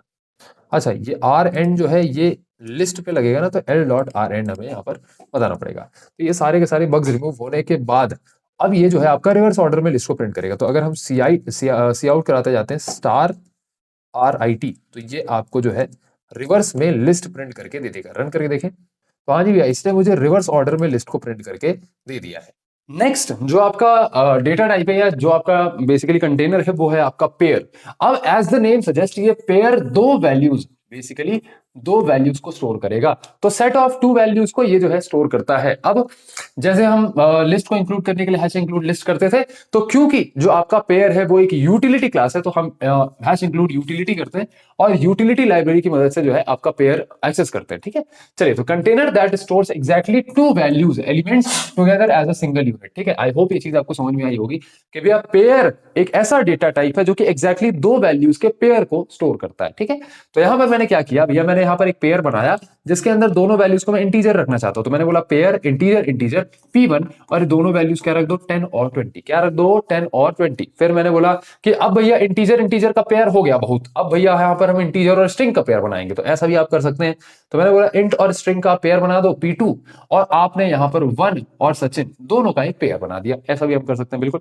देन मैंने बोला कि भैया आप एक काम करो, ये जो आपका पेयर है, पेयर में दो वैल्यूज होनी चाहिए। तो ये आपकी पहली वैल्यू, ये दूसरी वैल्यू। तो पहली वैल्यू आप इंटीजर कर दो, और दूसरी वैल्यू आप एक और पेयर कर दो। तो भैया पेयर के अंदर भी आपने पेयर जो है स्टोर करके रख लिया। तो ऐसा भी बिल्कुल हम कर सकते हैं, कोई दिक्कत नहीं। तो this is a pair of a pair, ठीक है, पेयर ऑफ अ पेयर, ठीक है। तो पेयर ऑफ पेयर के अंदर ये जो सेकंड पेयर है, जो इंटरनली सेकंड पेयर है, उसके अंदर मैंने इंटीजर और स्ट्रिंग जो है स्टोर किया है। तो ये जो आपका पेयर P है, इसमें दो वैल्यूज हैं, और इसके अंदर जो दूसरी वैल्यू है वो भी अपने आप में एक पेयर है जिसके अंदर फर्दर दो वैल्यूज हैं, ठीक है। तो आई होप ये कॉन्सेप्ट आपको समझ में आया। इस तरीके से हम पेयर्स को बना सकते हैं। अब अगर मैं बात करूं पेयर की वैल्यूज को एक्सेस कैसे किया जाता है, तो मैंने बोला अगर P1, तो मैं यहां सी आउट करूंगा P1 डॉट फर्स्ट। तो P1 डॉट फर्स्ट की मदद से हम यहाँ पर फर्स्ट वैल्यू को एक्सेस कर सकते हैं। अगर मैं बोलता हूं P1 डॉट सेकंड, तो P1 डॉट सेकंड की मदद से मैं सेकंड वैल्यू को एक्सेस कर सकता हूं। अगर मैं चाहता हूं कि P1 के सेकंड का फर्स्ट मैं एक्सेस करूं, तो आप ऐसा बोल सकते हो P1 dot second dot first, आप मुझे आउटपुट में दे दो। तो इस तरीके से हम अपने पेयर की वैल्यूज का एक्सेस करते हैं। यहां पर मैंने लिखा भी है, इसको नोट करना चाहे तो आप कर सकते हैं, ठीक है। इसको नोट आप करना चाहे तो अगर कर सकते हैं। चलिए, नेक्स्ट भैया पेयर को बनाते कैसे, वो तो मैंने आपको बता दिया, बिल्कुल। तो ये एक आपने पेयर बनाया A, बिल्कुल, एक आपने पेयर बनाया B। अब होता क्या है कि आप दो पेयर्स को कंपेयर भी कर सकते हैं। भैया कैसे कंपेयर कर सकते हैं? मैंने बोला अगर A लेस देन B हो, तो आप सी आउट कर देना A इज स्मॉलर। अब समझना बात को, हुआ क्या कि जब ये पेयर में कंपेयर करता है, तो अगर ये सिंगल वैल्यूज होती तो डायरेक्ट एक एक वैल्यू कंपेयर हो जाती, लेकिन पेयर में तो दो दो वैल्यूज हैं। तो किस बेसिस पे ये कंपेयर करता है? ये क्या करता है, ये पहले दोनों पेयर की जो फर्स्ट वैल्यूज हैं उनको कंपेयर करता है। अगर मान लीजिए फर्स्ट वैल्यू की ये वाली वैल्यू, मतलब बेसिकली अगर ये बड़ा होता, तो क्या करता कि A इज ग्रेटर देन ये बता देता, ठीक है। ये मान लेता कि A इज ग्रेटर, बाकी कुछ नहीं चेक करता, ठीक है। अगर ये दोनों सेम है, तो अब ये सेकंड वैल्यू के बेसिस पे डिसीजन करता है। तो क्योंकि A की सेकंड वैल्यू छोटी है, B की बड़ी है, तो हाँ जी भैया if A less than B, हाँ जी भैया A लेस देन B है, तो ये आपको A इज स्मॉलर प्रिंट करा देगा। तो यहां पर इस तरीके से ये काम करता है। तो पेयर के अंदर जब कंपैरिजन करते हैं तो पहला कंपैरिजन फर्स्ट वैल्यू के बेसिस पे होता है, एंड अगर फर्स्ट वैल्यू सिमिलर हो गई, सेम हो गई, तो उस केस के अंदर जो है सेकंड वैल्यू के बेसिस पे कंपैरिजन होता है। तो आई होप ये चीज आपको समझ में आई है। नेक्स्ट जो कुछ फंक्शंस हैं पेयर के वो देख लेते हैं। अच्छा, यहाँ पर this is vector of pairs. हम क्या कर सकते हैं कि भैया पेयर हो गया आपका एक सिंगल एलिमेंट, तो ये आपका एक सिंगल एलिमेंट हो गया, जैसे आपका 1 2 ये आपके सिंगल एलिमेंट्स है ना, वैसे ये एक पेयर को हम एज अ सिंगल एंटिटी मानते हैं। तो मैं यहाँ पर एक वेक्टर बना सकता हूँ, मैं एक वेक्टर बना सकता हूँ जिसके अंदर से मैं पेयर्स को स्टोर कर सकूं। तो यहाँ हर इंडेक्स पे एक पेयर रखा होगा, हर इंडेक्स पे एक पेयर रखा होगा। I hope this makes sense to you. तो यहाँ पर मैंने एक वेक्टर बनाया और वेक्टर के अंदर फिर हम डेटा टाइप डिफाइन करते थे, किस डेटा टाइप का। तो यहाँ इसके अंदर मैंने पेयर डेटा टाइप बता दिया, इसकी जगह हम इंट लिखते थे, तो यहाँ पर मैंने पेयर लिख दिया, ठीक। और वेक्टर का नाम मैंने लिख दिया वी। अब जब वेक्टर आप बनाते थे तो उसके अंदर करली ब्रेसेस के अंदर आप जो भी आपको एलिमेंट स्टोर करने थे तो आप कॉमा सेपरेट करके कर देते थे। तो यहाँ पर हमने ये तो किया है, एलिमेंट्स को कॉमा से सेपरेट करके जो है यहाँ पर स्टोर करके रख दिया है। तो आई होप ये चीज आपको समझ में आई है। अगर आप इस कंप्लीट वेक्टर को एक्सेस करना चाहते हैं तो यहाँ पर सबसे पहले हमने यहाँ पर, जैसे यहाँ पर हम सिंपली लिखते थे int int val from V, तो आप क्या कर सकते थे कि वैल्यू को प्रिंट करा सकते थे। तो ये वैल का मतलब क्या है, each value of the vector. तो यहीं पर जैसे हम इंट इसका डेटा टाइप डिफाइन करते थे, तो ये आपका वेरिएबल नेम हो गया और ये उसका डेटा टाइप होगा कि भैया ये वेरिएबल कौन सी वैल्यू को स्टोर करेगा, तो ये पेयर वैल्यू को स्टोर करेगा। इस वजह से इसका डेटा टाइप हमने पेयर इंट रख दिया, ठीक है। अब ये पूरे वेक्टर को ट्रैवर्स करेगा और यहां पर हम पी डॉट फर्स्ट और पी डॉट सेकंड की मदद से पूरे वेक्टर में जितने भी पेयर्स हैं सबको आउटपुट में निकाल सकते हैं। अब नाउ यहां पर पुश बैक और एक और फंक्शन आप देखना, एम्प्लेस बैक। तो वेक्टर के अंदर अभी मैंने आपको नहीं बताया, वहां पे आप कंफ्यूज हो जाते हैं। वेक्टर के अंदर जैसे पुश बैक होता है वैसे ही एक और फंक्शन होता है एम्प्लेस बैक। तो दोनों का काम सेम ही होता है, वेक्टर के एंड में इंसर्शन, वेक्टर के एंड में इंसर्शन ये करता है। तो पीछे से एक एलिमेंट आप इंसर्ट कर दोगे। लेकिन एम्प्लेस बैक में फर्क क्या होता है कि पेयर्स जब हम स्टोर करते हैं, जब हम पेयर्स को पुश बैक कर रहे होते हैं, तो उस केस के अंदर क्या होता है, हमें करली ब्रेसेस लगाने जरूरी होते हैं। अगर आप चाहते हो करली ब्रेसेस ना लगाने पड़े, मैं सिंपली दो वैल्यूज जो है इंसर्ट कर दूं और ये एज अ पेयर ही वहां इंसर्ट हो जाए, तो आप एम्प्लेस बैक यूज करोगे इंस्टेड ऑफ पुश बैक। तो ये एम्प्लेस बैक का छोटा सा काम है कि आपको पेयर डिफाइन करने की जरूरत नहीं है कि दिस इज अ पेयर, आप नॉर्मली दो वैल्यूज पास कर दो और एज अ पेयर वो इंसर्ट हो जाएगा, ठीक है। तो I hope this make sense to you. This is vector of pairs. अब हमारे पास कुछ फंक्शंस भी है क्या, नहीं भी है, कुछ फंक्शंस नहीं है। तो ये पेयर्स को हम जल्दी से कोड करके देख लेते हैं। चलिए, तो नेक्स्ट आपका जो कंटेनर है वो है आपका पेयर, और पेयर यूटिलिटी क्लास के अंदर आता है, तो हमें यूटिलिटी हेडर फाइल को इंक्लूड करना पड़ेगा। उसके अलावा यहाँ पर लिस्ट वाले सारे कोड ब्लॉक को हम हटा देते हैं। मैं यहाँ बनाऊंगा एक पेयर और वो इंट इंट और मे बी स्ट्रिंग का पेयर रहेगा, ठीक है। तो इंट इंटीजर और स्ट्रिंग का पेयर हम बना लेते हैं और इस पेयर का नाम हमने रख दिया पी, ठीक है। यहाँ पे मैं इजीली वन और सचिन का एक पेयर बना लेता हूँ, ठीक है। अब यहाँ पर क्योंकि हमने स्ट्रिंग यूज किया है तो हमें स्ट्रिंग को इंक्लूड भी करना पड़ेगा, हैश इंक्लूड स्ट्रिंग, ठीक। चलिए, तो यहाँ पर हमने एक पेयर बना लिया है। अब अगर मुझे इस पेयर की वैल्यूज को प्रिंट कराना है तो मैं बोलूंगा पेयर डॉट फर्स्ट, ठीक, और हैंडल हैंडल या यहाँ पे हम क्या दे देते हैं, और साथ ही साथ पेयर पेयर डॉट सेकेंड। इस तरीके से हम इस पेयर की वैल्यूज को प्रिंट करा सकते हैं। रन करके देखते हैं। अच्छा, पेयर यहाँ पे हमें पूरा नहीं पी लिखना पड़ेगा क्योंकि हमने पी नाम से अपना पेयर बनाया है। रन करके देखते हैं। अच्छा, यहाँ पे हमने ये एरर कर दिया है, फिर से रन करके देखते हैं। तो हाँ जी भैया, अब हमारा ये पेयर सक्सेसफुली बनके तैयार हो चुका है। अगर मैं यहाँ पर एक पेयर का वेक्टर बनाना चाहूँ तो मैं वो भी बना सकता हूँ। तो मैं यहाँ लिखना पड़ेगा वेक्टर और साथ ही साथ वेक्टर को इंक्लूड भी करना पड़ेगा, हैश इंक्लूड वेक्टर, ठीक है। और मैंने लिखा वेक्टर, और वेक्टर का टाइप क्या होगा, वेक्टर का टाइप होगा पेयर और इंट और स्ट्रिंग, ठीक। तो पेयर इंट स्ट्रिंग आपका वेक्टर का टाइप होगा और वेक्टर का नाम होगा आपका वी। और इसके अंदर जो है हमने बहुत सारे स्ट्रिंग्स रखे हुए हैं, जैसे मैंने बोला वन और सचिन एक स्ट्रिंग हो गया, ठीक। फिर मैंने बोला कि वन सॉरी टू और मे बी अमन अमन एक स्ट्रिंग हो गया, ठीक। फिर मैंने बोला कि थ्री थ्री और थ्री और क्या डीके एक स्ट्रिंग हो गया, ठीक है। तो ये हमारे वेक्टर के पेयर्स बन गए। क्या बन गए भैया, वेक्टर के पेयर्स बन गए। अब अगर मैं एक लूप चलाता हूँ, ठीक है, अब अगर मैं एक लूप चलाता हूँ for auto IT is equal to V dot begin, ठीक है, वी डॉट बिगिन से आपका इटरेटर चलेगा, और I T not equal to V dot end, ठीक, और आई टी प्लस प्लस। तो अब जो ये आपका आइटरेटर है कंप्लीट पूरे आपके वेक्टर पर चलने वाला है, और मैं सी आउट करते जाऊंगा कि वेक्टर का जो आपका पेयर है, पेयर में जो फर्स्ट जीरो, बेसिकली जो जीरो इंडेक्स है, जो आपका सॉरी जो आपका आईटी इंडेक्स है, या हम ऐसा बोल सकते हैं स्टार आईटी पे जो वैल्यू है, ठीक है, star IT dot first and star IT dot second, ठीक है।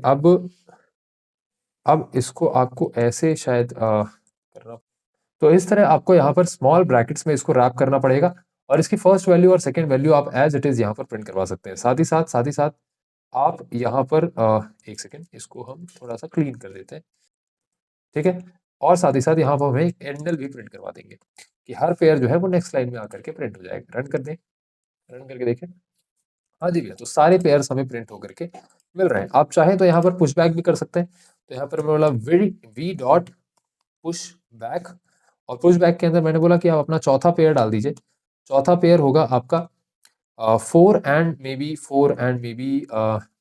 अमित, 4 एंड अमित आपका चौथा पेयर होगा, और एक और पेयर हम डाल देते हैं वी डॉट एम्प्लेस एम्प्लेस बैक से एक चौथा पेयर भी डाल देते हैं, पांचवा पेयर भी डाल देते हैं, जिसके अंदर हमें यहाँ पर ब्रैकेट्स लगाने की जरूरत नहीं पड़ेगी, हम यहाँ डायरेक्टली इसको लिख सकते हैं, ठीक है।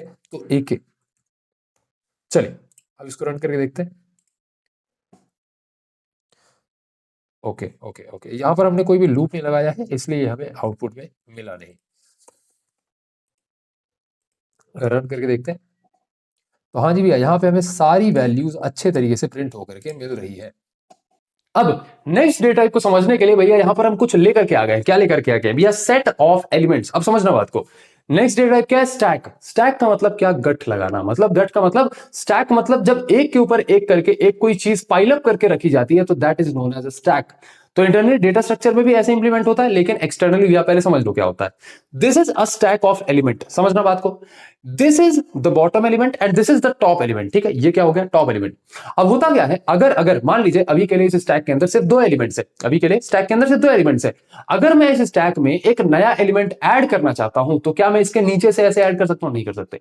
एक स्टैक के अंदर अगर मान लो ये ऐसे टेबल पे कहीं पे रखा होता, तो इसके अंदर क्या नीचे से आप थोड़ी कुछ इंसर्ट करोगे कि सारे पहले उठाओगे फिर नीचे से इंसर्ट करोगे? ऐसा नहीं, आप इसके ऊपर एक एलिमेंट इंसर्ट कर दोगे। दैट मींस स्टैक के अंदर अगर मैं कोई नया एलिमेंट इंसर्ट करता हूं, तो वो टॉप से ही इंसर्ट होता है, वो टॉप से इंसर्ट होता है। अगर मुझे इस स्टैक से कोई एलिमेंट डिलीट करना है, मान लीजिए इस स्टैक से मुझे कोई एलिमेंट बाहर निकालना है, तो मैं कहां से बाहर निकालूंगा भैया? मैं ऊपर से एक एलिमेंट ऐसे बाहर निकालूंगा। ये चीज आपको समझ में आई? तो स्टैक एक ऐसा डेटा स्ट्रक्चर है जिसके अंदर अगर आप एक नया एलिमेंट इंसर्ट कर रहे हो, तो भी आपको टॉप से ही इंसर्ट करना पड़ेगा। अगर आप एक एलिमेंट डिलीट करना चाहते हो, तो भी आपको टॉप से ही डिलीट करना पड़ेगा।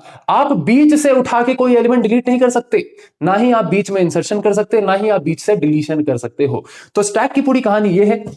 अब बहुत हो गया भैया यहाँ पर कार्यक्रम। सबसे पहले आप समझते हैं कि स्टैक एग्जैक्टली होता क्या है। तो स्टैक आपका समथिंग कुछ इस तरीके से दिखता है। This is a linear data structure जिसके अंदर आपके बहुत सारे एलिमेंट्स होते हैं। जब मैंने आपको स्टैटिक डायनामिक मेमोरी पढ़ाया था, तब भी मैंने आपको स्टैक के बारे में बताया था। लेकिन अभी के लिए आप ऐसा समझो कि stack is a pile up of elements, जिसके अंदर जो सबसे टॉप मोस्ट एलिमेंट है उसे हम टॉप ऑफ द स्टैक कहते हैं। क्या कहते हैं? टॉप ऑफ द स्टैक कहते हैं। अगर मुझे कोई नया एलिमेंट इंसर्ट करना है, तो वो टॉप ऑफ द स्टैक में ही इंसर्ट हो सकता है। अगर मुझे कुछ डिलीट करना है, तो वो भी टॉप ऑफ द स्टैक से डिलीट हो सकता है।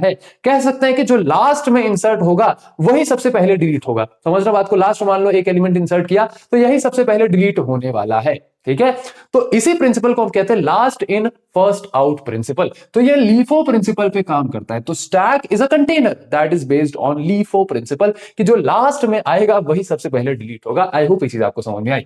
Last inserted element is first to be removed. तो ये होती है पूरे स्टैक की कहानी। ठीक है, अब अगर मुझे एक स्टैक बनाना है, तो मैं स्टैक कीवर्ड का यूज करूंगा। स्टैक के अंदर जो एलिमेंट्स होंगे उनका डेटा टाइप डिफाइन करूंगा और स्टैक का वेरिएबल नेम में रख दूंगा। मैं यहां पर इंटीजर टाइप की स्टैक बना रहा हूं, आप स्ट्रिंग टाइप की स्टैक भी बना सकते हो। ठीक है, चलिए, अगर अगर अगर अगर मुझे यहां पर स्टैक के अंदर कोई नया एलिमेंट इंसर्ट करना है, तो मैं बोलूंगा stack dot push. st dot push, यहां पर पुश बैक नहीं होता क्योंकि भी यहां बैक से इंसर्शन नहीं हो रहा ना, यहां तो टॉप से इंसर्शन हो रहा है, तो यहां पर हमारे पास पुश फंक्शन होता है। तो अगर मैं st डॉट पुश कर रहा हूं तो ये टॉप ऑफ द स्टैक में एक नया एलिमेंट इंसर्ट कर देगा। तो थोड़ा सा हम कुछ करके देख लेते हैं, ठीक है। अगर मान लीजिए मैं यहां बोलता हूं कि भैया ये मेरा स्टैक है, अगर मान लीजिए मैं यहां बोलता हूं दिस इज माय स्टैक, आप क्या करो, अभी एम्प्टी है, अभी ये स्टैक पूरा खाली है, मैं बोलता हूं कि पुश s.st.push 10, आप पुश कर दो 10, तो ऊपर से 10 जाकर के स्टोर हो जाएगा। तो सबसे पहला एलिमेंट इसमें आ गया क्या, 10। फिर मैं बोलता हूं s.push 20, आप पुश कर दो 20, तो ऊपर से फिर एक और एलिमेंट आकर के 20 इस पे रख जाएगा। फिर अगर मैं बोलता हूं s.push 30, तो ऊपर से एक और एलिमेंट 30 आकर के इसके ऊपर जो है रख जाएगा। तो ये एक पाइल अप बन जाता है, this is known as stack, ठीक है। अगर मैं बोलता हूं कि स्टैक डॉट पॉप, तो यहाँ पॉप बैक नहीं होता, यहाँ पर सिर्फ पॉप फंक्शन होता है। तो पॉप का मतलब क्या है कि जो जो सबसे ऊपर एलिमेंट रखा है उसे आप डिलीट कर दो, तो सबसे ऊपर वाला एलिमेंट जो आपका 30 है वो यहां से डिलीट हो जाएगा।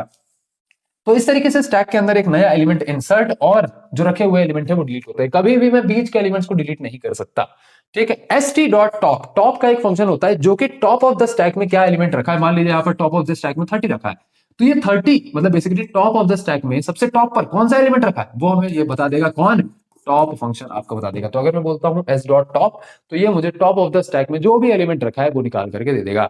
देन आता है st डॉट साइज, बेसिकली हमारे स्टैक के अंदर कितने एलिमेंट्स करंटली रखे हुए हैं ये मुझे st डॉट साइज निकाल करके दे देगा। तो अभी st डॉट साइज क्या निकाल करके देगा, 33 निकाल करके दे देगा।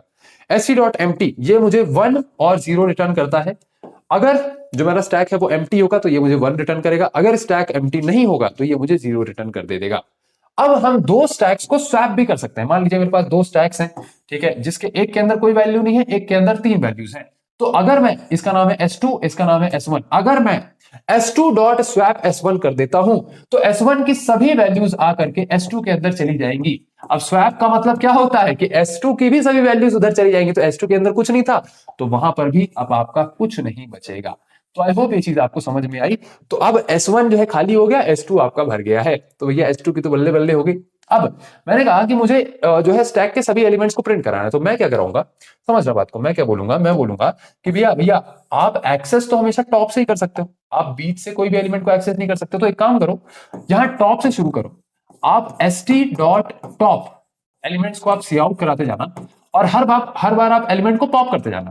तो जब पहली बार, यहां पर मैंने सी आउट लिखा था यार, ये पता नहीं क्या गंदा सा लिख दिया, चलो हटाते हैं इसको, एक सेकेंड। मैंने यहां बोला C out S T dot top, ठीक है, मैंने यहां बोला C out S T dot top. अब समझ रहा बात को, टॉप एलिमेंट सी आउट हो जाएगा, तो यहां पर क्या हुआ 30। अब मैंने बोला जैसे ही आपने टॉप एलिमेंट सी आउट कर चुका है तो आप यहां पर एक एलिमेंट पॉप कर दो, तो मैंने यहां क्या कर दिया, पॉप, ठीक है। तो यहाँ टॉप एलिमेंट क्या हो जाएगा, पॉप हो जाएगा। अब टॉप में क्या है 20, मैंने बोला इसको आप जो है लूप में चलाते जाओ, तो फिर से टॉप प्रिंट करो, फिर से क्या प्रिंट होगा 20, और फिर से पॉप कर दो तो फिर से पॉप हो जाएगा 20 पॉप, ठीक है 20 पॉप। फिर से टॉप प्रिंट करो तो फिर से टॉप क्या है 10, अभी 10 प्रिंट हो जाएगा, और फिर से आप पॉप कर दो तो 10 भी पॉप हो जाएगा। अब ये कब तक पॉप होता गया, कब तक आपका ये लूप चलता जाएगा, जब तक आपका स्टैक जो है एम्प्टी ना हो जाए। तो मैंने बोला while stack is not empty, stack का टॉप आप प्रिंट करते जाओ और स्टैक को पॉप कराते जाओ। तो this is how we access all the elements in a stack. अब यहां पर किसी का फोन आ रहा है, चलो ठीक है भैया। तो यहां पर हमें स्टैक की सारी कहानी जो है समझ में आ चुकी है। अब नेक्स्ट हमारा क्यू आ जाता है, लेकिन उससे पहले हम अपने स्टैक को अच्छे से कोड करके देख लेते हैं। चलिए अब यहां पर हम एक स्टैक बना करके देख लेते हैं, ठीक है। तो यहां पर मैं एक स्टैक बना करके देख लेता हूं। मैंने लिखा हैश इंक्लूड स्टैक, ठीक है, हैश इंक्लूड और स्टैक। तो स्टैक हमने इंक्लूड कर लिया है। अब यहाँ पर हम एक स्टैक बना करके देखेंगे, ठीक है, एक स्टैक बना करके देखेंगे। मैंने बोला स्टैक और इंटीजर टाइप का मेरा स्टैक होगा, और इंटीजर टाइप के स्टैक का नाम मैंने रख दिया एस। अब मैंने बोला कि इसको हम पुशबैक से ही कुछ वैल्यूज देंगे, तो मैंने बोला एस डॉट पुश, और एस डॉट पुश कर दिया हमने 10। फिर मैंने लिखा एस डॉट पुश नहीं भैया पुश, ओके, यहाँ पे पुश, और यहाँ मैंने बोला कि भैया आप 20 पुश कर दीजिए, ठीक, ओके, इसका ब्रैकेट हम नीचे लेकर के चले आए, ठीक। तो हमने 20 भी पुश कर दिया, ऐसी ही दो वैल्यूज और हम पुश कर देंगे, दो तीन वैल्यूज और पुश कर देते हैं, मे बी 30, और यहाँ पर हमने 40 भी पुश कर दिया, ठीक। अब समझना बात को, होता क्या है कि हमने यहाँ पर किस ऑर्डर में पुश किया है 10 20 30 40, लेकिन जब जब मैं इस पूरे स्टैक को खाली करूंगा या इसको प्रिंट करवाऊंगा तो ये रिवर्स ऑर्डर में प्रिंट होता है। कैसे प्रिंट होता है भैया? रिवर्स ऑर्डर में। तो जो लास्ट में इंसर्ट हुआ है वो पहले आकर के आपको प्रिंट हो जाएगा। तो यहाँ पर मैं बोलता हूँ कि जब तक जो हमारा स्टैक है, जब तक जो हमारा स्टैक है वो एम्प्टी ना हो जाए, तब तक आपको लूप को चलाना है। तो यहाँ पर हम लूप को चलाने में क्या करते जाएंगे भैया? एस डॉट पॉप करते जाएंगे। तो यहाँ पर सबसे पहले तो एस डॉट टॉप हम प्रिंट करवाते जाएंगे। एस डॉट टॉप हमें प्रिंट होकर के मिलता जाएगा, और साथ ही साथ हम एस डॉट पॉप भी कराते जाएंगे। तो यहाँ पर हम एलिमेंट्स को पॉप भी कराते जाएंगे। ठीक है, रन करके देखें। तो हाँ जी भैया, ये हमें रिवर्स ऑर्डर में स्टैक प्रिंट होकर के मिल रहा है। तो स्टैक के हमने पुश, पॉप, टॉप सारी प्रॉपर्टीज देख ली है। एंड और इसमें क्या प्रॉपर्टीज होती हैं, इसका साइज वगैरह भी आप निकाल सकते हैं। तो यहाँ स्टैक का साइज भी आप निकाल सकते हैं। तो यहाँ साइज भी हमने स्टैक का निकाल दिया। एंड उसके अलावा इज एम्प्टी वगैरह भी चेक कर सकते हैं। तो इज एम्प्टी तो यहाँ हम चेक कर ही रहे हैं, रन करके देखते हैं। तो हाँ जी भैया, अच्छा यहाँ पे हमें इसने साइज नहीं दिया, एस डॉट साइज, क्योंकि हमने साइज को सी आउट ही नहीं किया, है। रन करके देखते हैं। तो हाँ जी भैया, इसने 4 हमें इसका साइज दे दिया, उसके बाद सारे एलिमेंट्स को प्रिंट करवा दिया है। Now the next data structure is आपका क्यू। अब क्यू अगर आपको नहीं पता है, तो जैसे जब हम मूवी की टिकट खरीदने जाते हैं तो हम बोलते हैं कि भैया enter in the Q. Enter in the Q मतलब लाइन में लगी है भैया, लाइन में लगी है। तो क्यू इज लाइन में लगी है। कहां लगी है भैया? लाइन में लगी है। तो क्यू मतलब भैया कोई लाइन, समझना बात को। तो बेसिकली अगर मैं कहता हूं क्यू, तो मतलब कि एक जो सेट ऑफ एलिमेंट्स हैं वो एक के बाद एक ऐसे लाइन में लगे हुए हैं। ठीक है, अब समझना। मैंने बोला कि जब भी मैं एक लाइन की बात करता हूं तो लाइन में सबसे पहले आपको कहां से लगना होता है या पीछे से लगना होता है। दैट मींस अगर मैं क्यू की बात करूं, क्यू आप लाइन समझ लो कि हाँ भैया क्यू मतलब लाइन। ठीक है, लाइन में अगर एक नया आदमी आएगा तो पीछे से लगो भाई, है ना। बीच में आगे थोड़ी घुस सकते हो, या सीधे सामने से थोड़ी घुस सकते हो, पीछे से आओ, पीछे से। तो यहां पर एक नया एलिमेंट हमेशा हमेशा बैक से इंसर्ट होता है। कहां से इंसर्ट होता है भैया? बैक से इंसर्ट होता है। अगर मैं बोलूं कि लाइन ऐसे चलती जा रही है, चलती जा रही है, चलती जा रही है, चलती जा रही, अगर लाइन से कोई एक नया कोई आदमी बाहर निकलेगा तो बीच से भी बाहर निकल सकता है, लेकिन मान लीजिए हमारी लाइन के अंदर बीच से आप बाहर नहीं निकल सकते, मैंने बैरिकेड्स लगा दिए। ठीक है, तो यहां पे आप सिर्फ और सिर्फ सामने से ही बाहर निकल सकते हो। तो यहां पर क्यू के अंदर जो डिलीशन होता है, बेसिकली कोई अगर एलिमेंट डिलीट होता है तो वो फ्रंट से डिलीट होता है। तो जैसे स्टैक के अंदर सिर्फ टॉप का कॉन्सेप्ट हुआ करता था, आपके क्यू के अंदर फ्रंट और बैक का कॉन्सेप्ट होता है। मतलब जो इंसर्शन होगा वो बैक से होगा और जो डिलीशन होगा वो फ्रंट से होगा। अब लाइन में जब हम लगते हैं तो भैया ये भी कहा जाता है कि जो पहले आता है वही पहले जाता है, मतलब कि जो फर्स्ट इन होगा वही बंदा फर्स्ट आउट होगा। So this is the concept of queue. Queue is a container based on FIFO principle. That means first in first out, जो फर्स्ट एलिमेंट अंदर आएगा वही फर्स्ट एलिमेंट बाहर जाएगा। तो this is FIFO principle of queue. ये चीज हमें समझ में आई, और क्यू हमारी कुछ कुछ ऐसी ऐसी दिखती है। ठीक है, अगर मैं बात करूं क्यू बनाते कैसे, तो मैंने लिखा क्यू, क्यू का डेटा टाइप, और फिर मैंने लिखा उसका वेरिएबल नेम। अब अगर मुझे कोई नया एलिमेंट इंसर्ट करना है, क्या करना भैया? इंसर्ट करना है, तो मैं यहां क्यू के अंदर इंसर्शन हमेशा बैक से करता हूं। तो अगर मैंने बोला क्यू डॉट पुश 10, तो पुश 10, तो भैया यहां पर 10 जो है पीछे से आकर के लग जाएगा। अगर मैं फिर से बोलता हूं कि पुश 10 तो हो गया, अब पुश 20 कर दो, तो पुश 20 पीछे से आकर के पुश 20 हो जाएगा। अगर मैं बोलता हूं पुश 30, तो पीछे से आकर के पुश 30 हो जाएगा। ठीक है, इस तरीके से होता है। अगर मैं बात करूं क्यू डॉट पॉप की, तो क्यू डॉट पॉप मतलब पॉप का मतलब क्या? डिलीट कर दो, है ना। तो यहां पर फ्रंट से ही डिलीशन होता है। मतलब अगर मैं बोलता हूं क्यू डॉट पॉप, तो फ्रंट से एक एलिमेंट डिलीट हो जाएगा। अगर मैं फिर से बोलता हूं क्यू डॉट पॉप, तो भैया फ्रंट से एक और एलिमेंट डिलीट हो जाएगा। इस तरीके से डिलीशन होता है। अगर मैं बात करूं Q dot front, Q dot back की, तो जो भी एलिमेंट फ्रंट में रखा है, क्यू डॉट फ्रंट करने से वो आपको फ्रंट एलिमेंट दे देगा। अगर आप बोलते हैं क्यू डॉट बैक, तो ये आपको बैक एलिमेंट दे देगा। ठीक है, अगर आपको साइज ऑफ द क्यू निकालना है कि क्यू में करंटली कितने एलिमेंट है, तो वो आप साइज से निकाल सकते हो। एम्प्टी है या नहीं वो आप इससे पता कर सकते हो। दूसरी चीज अगर आपको पूरे क्यू को ट्रैवर्स करना है, तो जैसे वहां पर हम टॉप को प्रिंट करते जाते थे और पॉप करते जाते थे, तो वही सेम चीज यहां पे है कि फ्रंट को प्रिंट करते जाएंगे और पॉप करते जाएंगे। तो पहले पहले क्या प्रिंट हुआ? 10, फिर पॉप कर दिया। अब फ्रंट क्या है? 20, 20 को प्रिंट करो और पॉप कर दो, 30 को प्रिंट करो और पॉप कर दो। इस तरीके से आप पूरी क्यू को पॉप कर सकते हैं एंड प्रिंट कर सकते हैं। चलिए इन सभी चीजों को कोड करके देख लेते हैं। इसी तरह हम क्यू को भी यूज में ला सकते हैं। तो मैंने लिखा हैश इंक्लूड क्यू। ठीक है, क्यू को भी इंक्लूड कर लेते हैं। और फिर मैंने बोला कि हम एक क्यू बना करके देखेंगे। ठीक है, तो हम एक क्यू बना करके देखेंगे। तो मैंने बोला क्यू, और इंटीजर टाइप की क्यू बना लेंगे। ठीक, मैंने बोला उसका नाम होगा क्यू, क्यू नाम होगा उसका, ठीक। और फिर मैं बोलूंगा कि क्यू डॉट पुश, और हम पुश करेंगे लास्ट से, तो बेसिकली ये वैल्यू लास्ट से पुश होती जाएगी, ठीक। और इसी तरह 4-5 वैल्यूज और पुश कर देते हैं, ठीक है। तो यहाँ पर हमने पुश कर दिया 20, यहाँ हमने पुश कर दिया 30, यहाँ हमने पुश कर दिया 40, ठीक है। अब इन सभी वैल्यूज को हम यहाँ पर प्रिंट भी करा सकते हैं, ठीक। तो मैंने बोला while not Q dot empty, जब तक आपका जो क्यू है वो एम्प्टी नहीं हो जाता तब तक आपको लूप को चलाना है। और लूप को चलाने में आप क्या करेंगे, आप सी आउट कराते जाएंगे, क्यू डॉट फ्रंट आपको सी आउट कराते जाना है। और साथ ही साथ यहाँ पे गैप भी दे देते हैं, ठीक है। और साथ ही साथ यहाँ पे आपको जो क्यू है, क्यू डॉट पॉप भी करना पड़ेगा, तो आपको क्यू डॉट पॉप भी करना पड़ेगा। रन करके देखते हैं। और साथ ही साथ यहाँ क्यू का जो साइज है वो भी प्रिंट करा के देख लेते हैं, ठीक है। तो यहाँ पर हम सी आउट करा देते हैं क्यू डॉट साइज। तो यही मेजर फंक्शंस है यार, and it's truly not about functions, it's about कि आपकी अंडरस्टैंडिंग कितनी बनी चीजों में। फंक्शंस तो पॉइंट लगा के और बस फंक्शन नॉर्मली यूज करना है। आई होप ये चीजें आपको समझ में आ रही होंगी। तो स्मार्ट बोर्ड पे ऑलरेडी मैंने आपको बहुत सारे फंक्शंस बता दिए हैं। नेक्स्ट डेटा स्ट्रक्चर जो हमें पढ़ना है that is doubly ended Q. अब ये क्यू ही है लेकिन ये डबली एंडेड है, समझ रहे बात को। क्यू के अंदर आप बैक से इंसर्शन और फ्रंट से डिलीशन कर सकते थे, लेकिन डीक्यू के अंदर आप दोनों साइड से इंसर्शन और दोनों साइड से डिलीशन कर सकते हो। बस इतना सा फर्क होता है डीक्यू और बेसिकली डीक्यू और आपके नॉर्मल क्यू के अंदर। अब यहां पर डीक्यू की स्पेलिंग देखना भैया कि यहां पर ये डी क्यू नहीं है, ये डी क्यू है, ठीक है।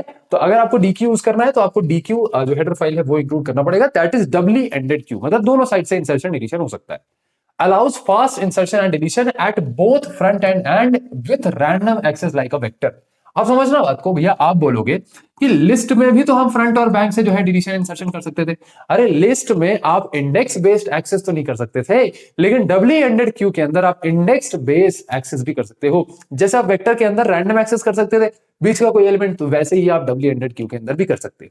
तो दिस इज अ फैसिलिटी। अब अगर मुझे डीक्यू बनानी है तो मैंने यहाँ पर डी नाम की डीक्यू बनाई और उसके अंदर दो एलिमेंट्स डाल दिए। तो अभी के लिए मेरे डीक्यू के अंदर क्या है, दो एलिमेंट्स रखे हुए हैं, ठीक है। तो यहाँ मेरी एक डीक्यू बना लेता हूँ और इस डीक्यू के अंदर मेरे दो एलिमेंट्स हैं।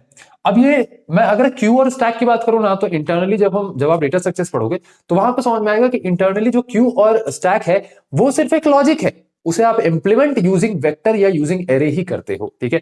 तो ये एक खास बात होती है। अभी के लिए मैं आपको समझाने के लिए जो है ऐसे बना रहा हूं, लेकिन इंटरनली ये एरे और वेक्टर को यूज करके इंप्लीमेंट होता है। तो अगर मैं बोलता हूं कि भैया एक डीक्यू बना लो जिसके अंदर 10 और 20 मेरा स्टोर है, तो 10 और 20 की मैंने एक डीक्यू बना ली। अब मैंने बोला कि आप एक काम करो, आप यहां पर एक पुश बैक कर दो 30। तो पुश बैक का मतलब पीछे से आप एक 30 एलिमेंट को इंसर्ट कर दो, तो पीछे से एक 30 एलिमेंट इंसर्ट हो गया।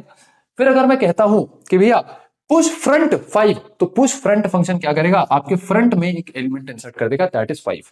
अगर मैं बोलता हूं पॉप बैक का मतलब क्या है, पीछे से एक एलिमेंट आप डिलीट कर दो। अगर मैं कहता हूं पॉप फ्रंट, तो भैया फ्रंट से आप एक एलिमेंट डिलीट कर दो।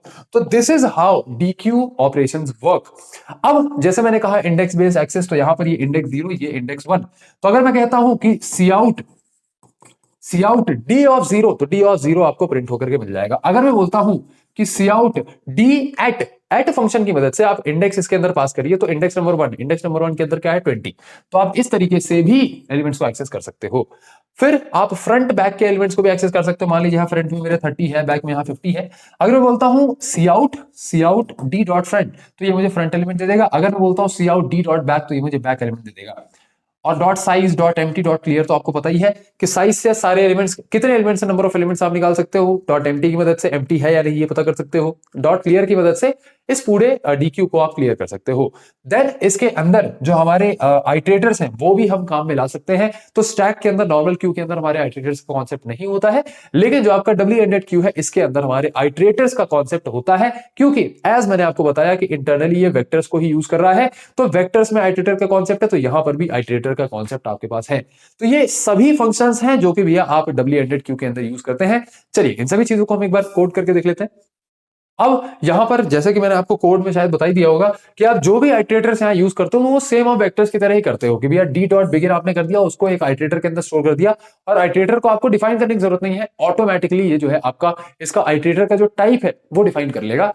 और आप इंसर्ट करना चाहते हो, इरेज करना चाहते हो, तो इंसर्ट और इरेज फंक्शंस भी आपके पास यहाँ पर प्रेजेंट होते हैं। फिर मैं इसको नॉर्मली, ये आपका एक्स वैल्यू हो गया कि भैया वैल्यू आप डीक्यू के अंदर पूरी वो कराइए। तो बेसिकली आपकी पूरी डीक्यू है, इस पूरी डीक्यू में कुछ वैल्यूज होंगी।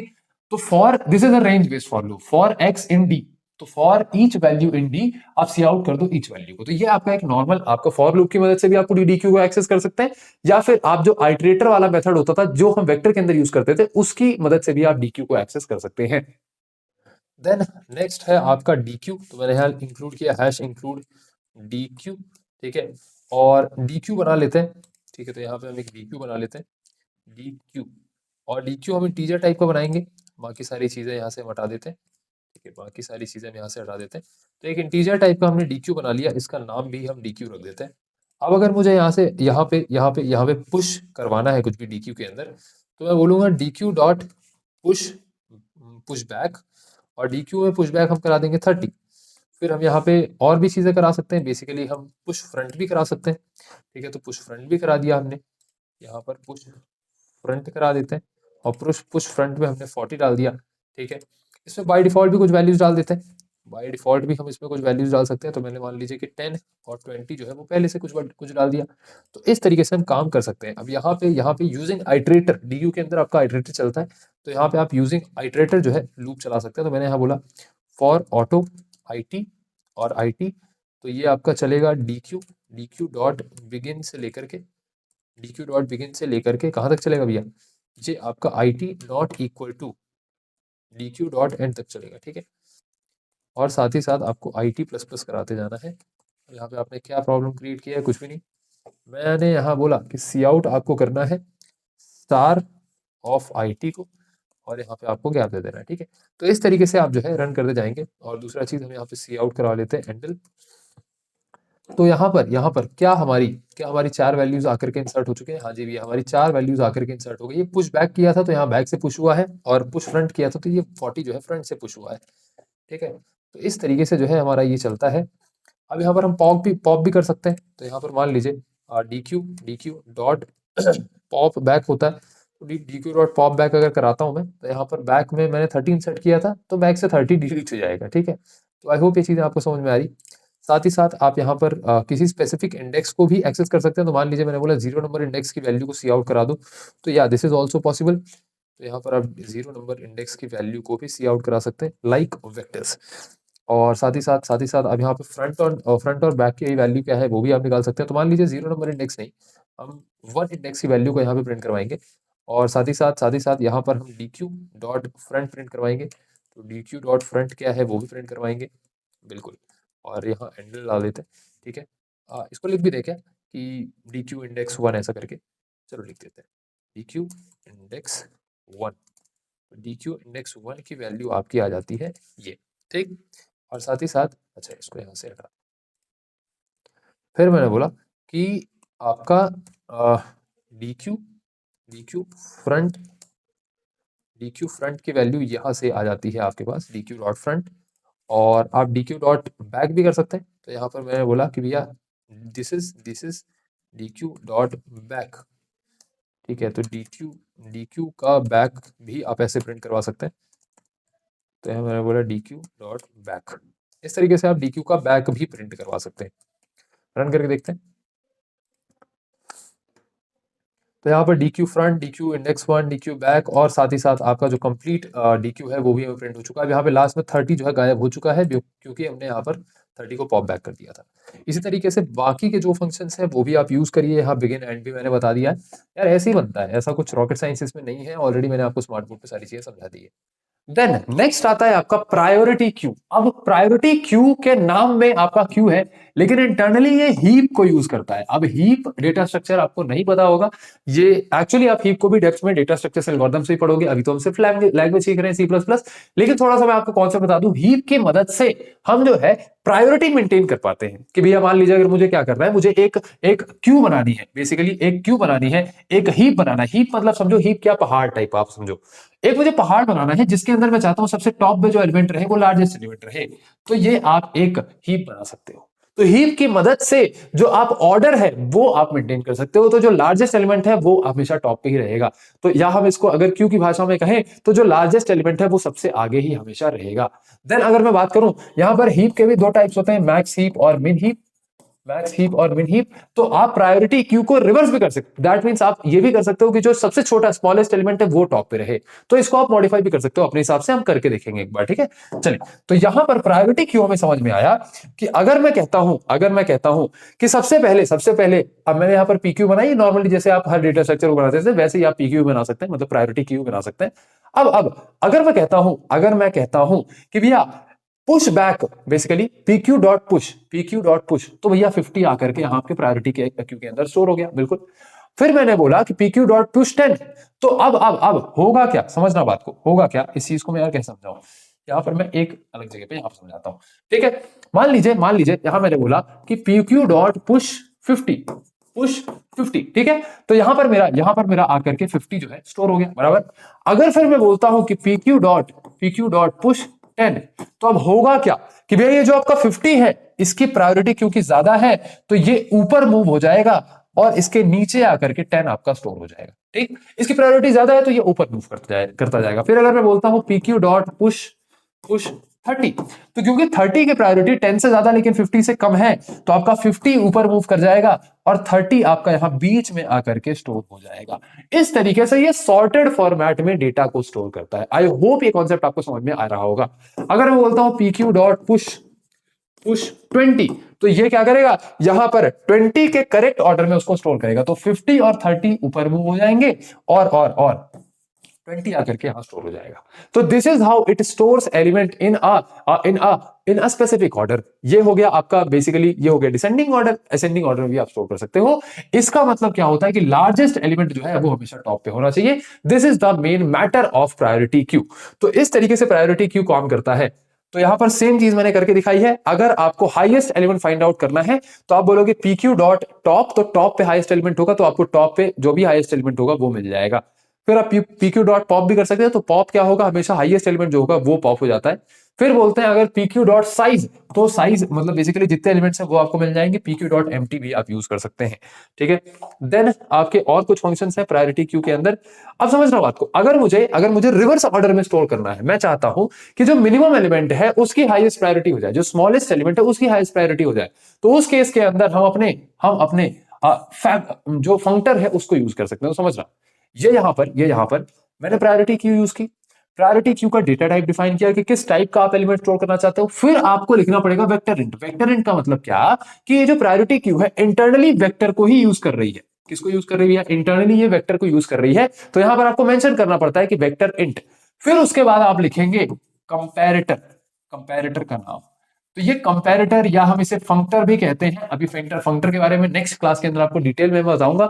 हम वहां पर कस्टम कंपैरेटर भी बनाना सीखेंगे। लेकिन अभी के लिए आप समझो कि इस कंपैरेटर की मदद से, जैसे होता क्या था कि अभी जो डिफॉल्ट प्रायोरिटी क्यू के अंदर कंपैरेटर चलता था, कंपैरेटर का मतलब क्या है, दो वैल्यूज को कंपेयर करता है। और उसने वो क्या करता था कि हर बेसिकली जो नया एलिमेंट आप इंसर्ट कर रहे हो उसको यहां पर जितने भी एलिमेंट्स रखे हैं ना, जितने भी एलिमेंट्स रखते हैं सबसे कंपेयर करता है। और सबसे कंपेयर करता है, कौन कंपेयर करता है, ये कंपैरेटर कंपेयर करेगा कि भैया अच्छा तुम 80 से छोटे हो तो ठीक है, 80 को मैं ऊपर कर दूंगा, ठीक है, 80 को मैं ऊपर कर दूंगा, तो 80 आपका ऊपर चला जाएगा और 70 जो है उसके नीचे स्टोर होगा। अब नीचे वालों को भी वो चेक करता है कि भैया भैया आप क्या 70 से बड़े हो या छोटे हो, अगर बड़े हो तो आपको भी ऊपर मूव कर दूंगा और 70 को नीचे स्टोर कर दूंगा। तो ये कंपैरेटर क्या करता है, सबसे कंपेयर करता है। तो अगर मैंने यहां बोला ग्रेटर इंट, ये कंपैरेटर अगर मैंने यूज किया, अगर मैंने ग्रेटर इंट कंपैरेटर या इसको फंक्टर भी कहते हैं, अगर मैंने ग्रेटर इंट कंपैरेटर यूज किया तो अब ये क्या करेगा, स्मॉलेस्ट वैल्यू को प्रायोरिटी पे रख देगा। तो जो सबसे छोटी वैल्यूज होंगी वो ऊपर जाएंगे। तो अब जो आपका प्रायोरिटी क्यू होगा वो कुछ ऐसा दिखेगा, 10, 70, 80 ऐसा कुछ करके दिखेगा। ये आपको इस ऑर्डर में दिख रहा होगा। जो स्मॉलेस्ट एलिमेंट है उसकी हाईएस्ट प्रायोरिटी होगी। तो ये कंपैरेटर या जिसे हम फंक्टर कहते हैं ये भी आप यूज कर सकते हैं। अभी फंक्टर के बारे में डिटेल में हम देखेंगे, लेकिन अभी के लिए प्रायोरिटी क्यू की बात हो रही थी तो ये पर्टिकुलर चीज मुझे आपको बताना जरूरी था। अब अगर आप इस कंप्लीट क्यू को जो है प्रिंट करवाते हैं तो वो भी आप कर सकते हैं यूजिंग द व्हाइल लूप। एक काम करते हैं, इन सभी चीजों को हम एक बार कोड करके देख लेते हैं। अब बना लेते हैं प्रायोरिटी क्यू, ठीक है। तो प्रायोरिटी क्यू बनाने के लिए हमें अलग से कोई भी हेडर फाइल इंक्लूड नहीं करनी, वो क्यू के अंदर ही आ जाता है। अब यहाँ पे मैंने बोला कि भैया आप प्रायोरिटी क्यू बनाओ ऑफ टाइप इंटीजर, ओके, मेरा यहाँ पे को पायलट बार बार खुल जाता है, ठीक है, ऑफ टाइप इंटीजर, और इसका नाम हमने रख दिया PQ, ठीक है। अब PQ के अंदर मैं पुश कर रहा हूँ कुछ कुछ वैल्यूज। अब देखना, मैं रैंडम ऑर्डर में पुश करूंगा, ठीक है। पहले 30 पुश कर दिया, ठीक, पहले 30 मैंने पुश कर दिया, फिर मान लीजिए कुछ और पुश करेंगे, फिर कुछ और करेंगे, फिर कुछ और करेंगे। तो यहाँ 30 पुश किया, और फिर मान लीजिए 23 कर देते हैं, ठीक है, फिर मान लीजिए 54 कर देते हैं, फिर मान लीजिए 22 कर देते हैं। तो मैंने रैंडम ऑर्डर में पुश किया, लेकिन जब आप इसको पूरा प्रिंट करवाओगे तो आपको एक स्पेसिफिक ऑर्डर मिलेगा जो कि होगा लार्ज टू लो। तो अगर आप इसको हम प्रिंट करवाते हैं, अगर मैं मान लो बोलता हूँ कि PQ डॉट टॉप, तो PQ के टॉप पे क्या वैल्यू होगी? PQ के टॉप पे होगा भैया आपका, सी आउट करा देते हैं PQ टॉप, एक सेकेंड इसको लिख देते हैं, PQ टॉप, ठीक है। तो यहाँ पर PQ के टॉप पे जो है आपकी कौन सी वैल्यू होगी? आपकी सबसे बड़ी वैल्यू 54 आपकी PQ के टॉप पे होगी। अब यहाँ पर हम एक वाइल लूप चला करके और इसको प्रिंट भी कर सकते हैं कि while not equal to PQ dot empty. जब तक PQ एम्प्टी नहीं हो जाता तब तक आपको लूप को चलाते जाना है।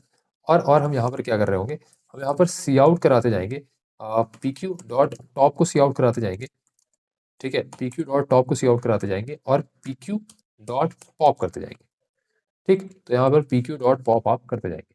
अगर हम इसको चलाते हैं, अब यहाँ पर टॉप शायद आपको प्रिंट करने की जरूरत नहीं है, हटा दो, रन करके देखते हैं।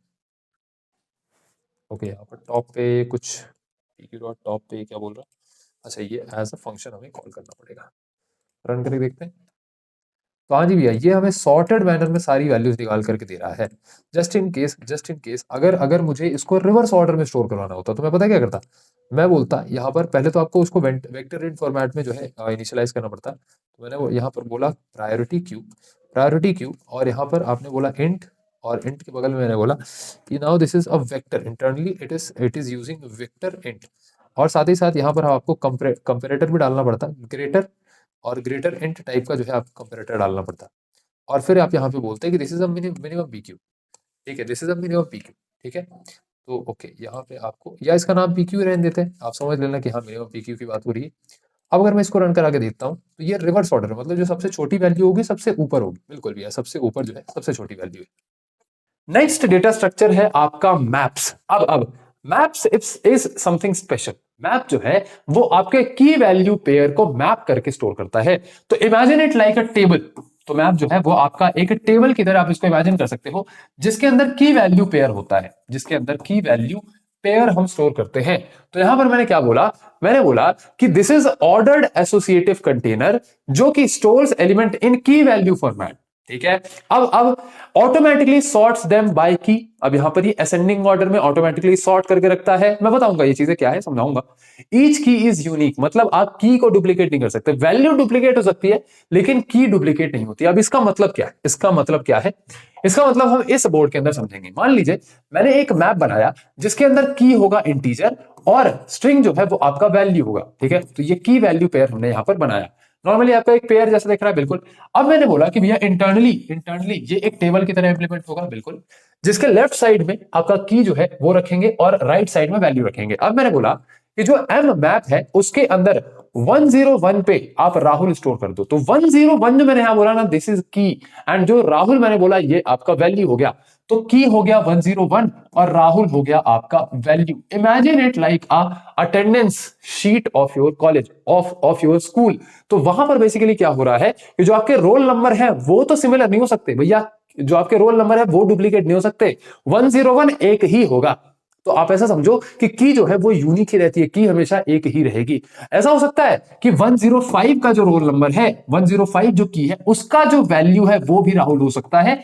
तो वैल्यू जो है डुप्लीकेट हो सकती है, वैल्यू यूनिक ना हो चलेगा, लेकिन की हमेशा यूनिक होता है। तो this is the core concept of maps. ये की वैल्यू के अंदर जो है की वैल्यू पेयर में वैल्यू स्टोर करता है। अब अगर मान लीजिए मैंने पहले यहां पर 102 जो है स्टोर करवाया होता और बाद में 101 स्टोर करवाया होता, फिर भी अगर ये मैप के अंदर जाके स्टोर होता तो 101 वाला की वैल्यू पेयर टॉप पे होता और 102 वाला की वैल्यू पेयर उसके नीचे होता। तो 102 के अंदर क्या है, अमित। तो इस तरीके से ये क्या करता है, एक असेंडिंग ऑर्डर के अंदर कीज को स्टोर करता है। तो की के असेंडिंग ऑर्डर में ये स्टोर करता जाता है। आई होप ये चीज आपको समझ में आ रही है। फिर हम डॉट इंसर्ट फंक्शन की मदद से भी एक नई वैल्यू इंसर्ट कर सकते हैं। तो अगर मान लीजिए मुझे एक नया की वैल्यू पेयर, अब क्योंकि है तो पेयर आपको कर्ली ब्रेसेस के अंदर करना पड़ेगा। आपने की वैल्यू पेयर इंसर्ट किया 103 एंड नेहा, तो 103 एंड नेहा अपनी सही पोजीशन पे आकर के इंसर्ट हो जाएंगे। तो आई होप ये कॉन्सेप्ट आपको समझ में आ रहा है। अब अगर आप यहाँ पर इन सभी वैल्यूज को बेसिकली पूरे मैप को एक्सेस करना चाहते हैं, तो आप ऑटो कीवर्ड की मदद से और डॉट फर्स्ट डॉट सेकंड जैसे ही आपका पेयर के अंदर होता था वैसे ही आप इसको एक्सेस कर सकते हैं, या फिर आप की के बेसिस पे भी वैल्यूज को एक्सेस कर सकते हैं। तो अगर मैंने बोला कि m ऑफ 101, तो 101 की में जो डेटा होगा वो आपको मिल जाएगा। अगर मैं चाहता हूं कि 102 वाली की वैल्यू पेयर डिलीट हो जाए, तो मैं यहां पर उसकी की पास कर सकता हूं और उसको इरेज कर सकता हूं।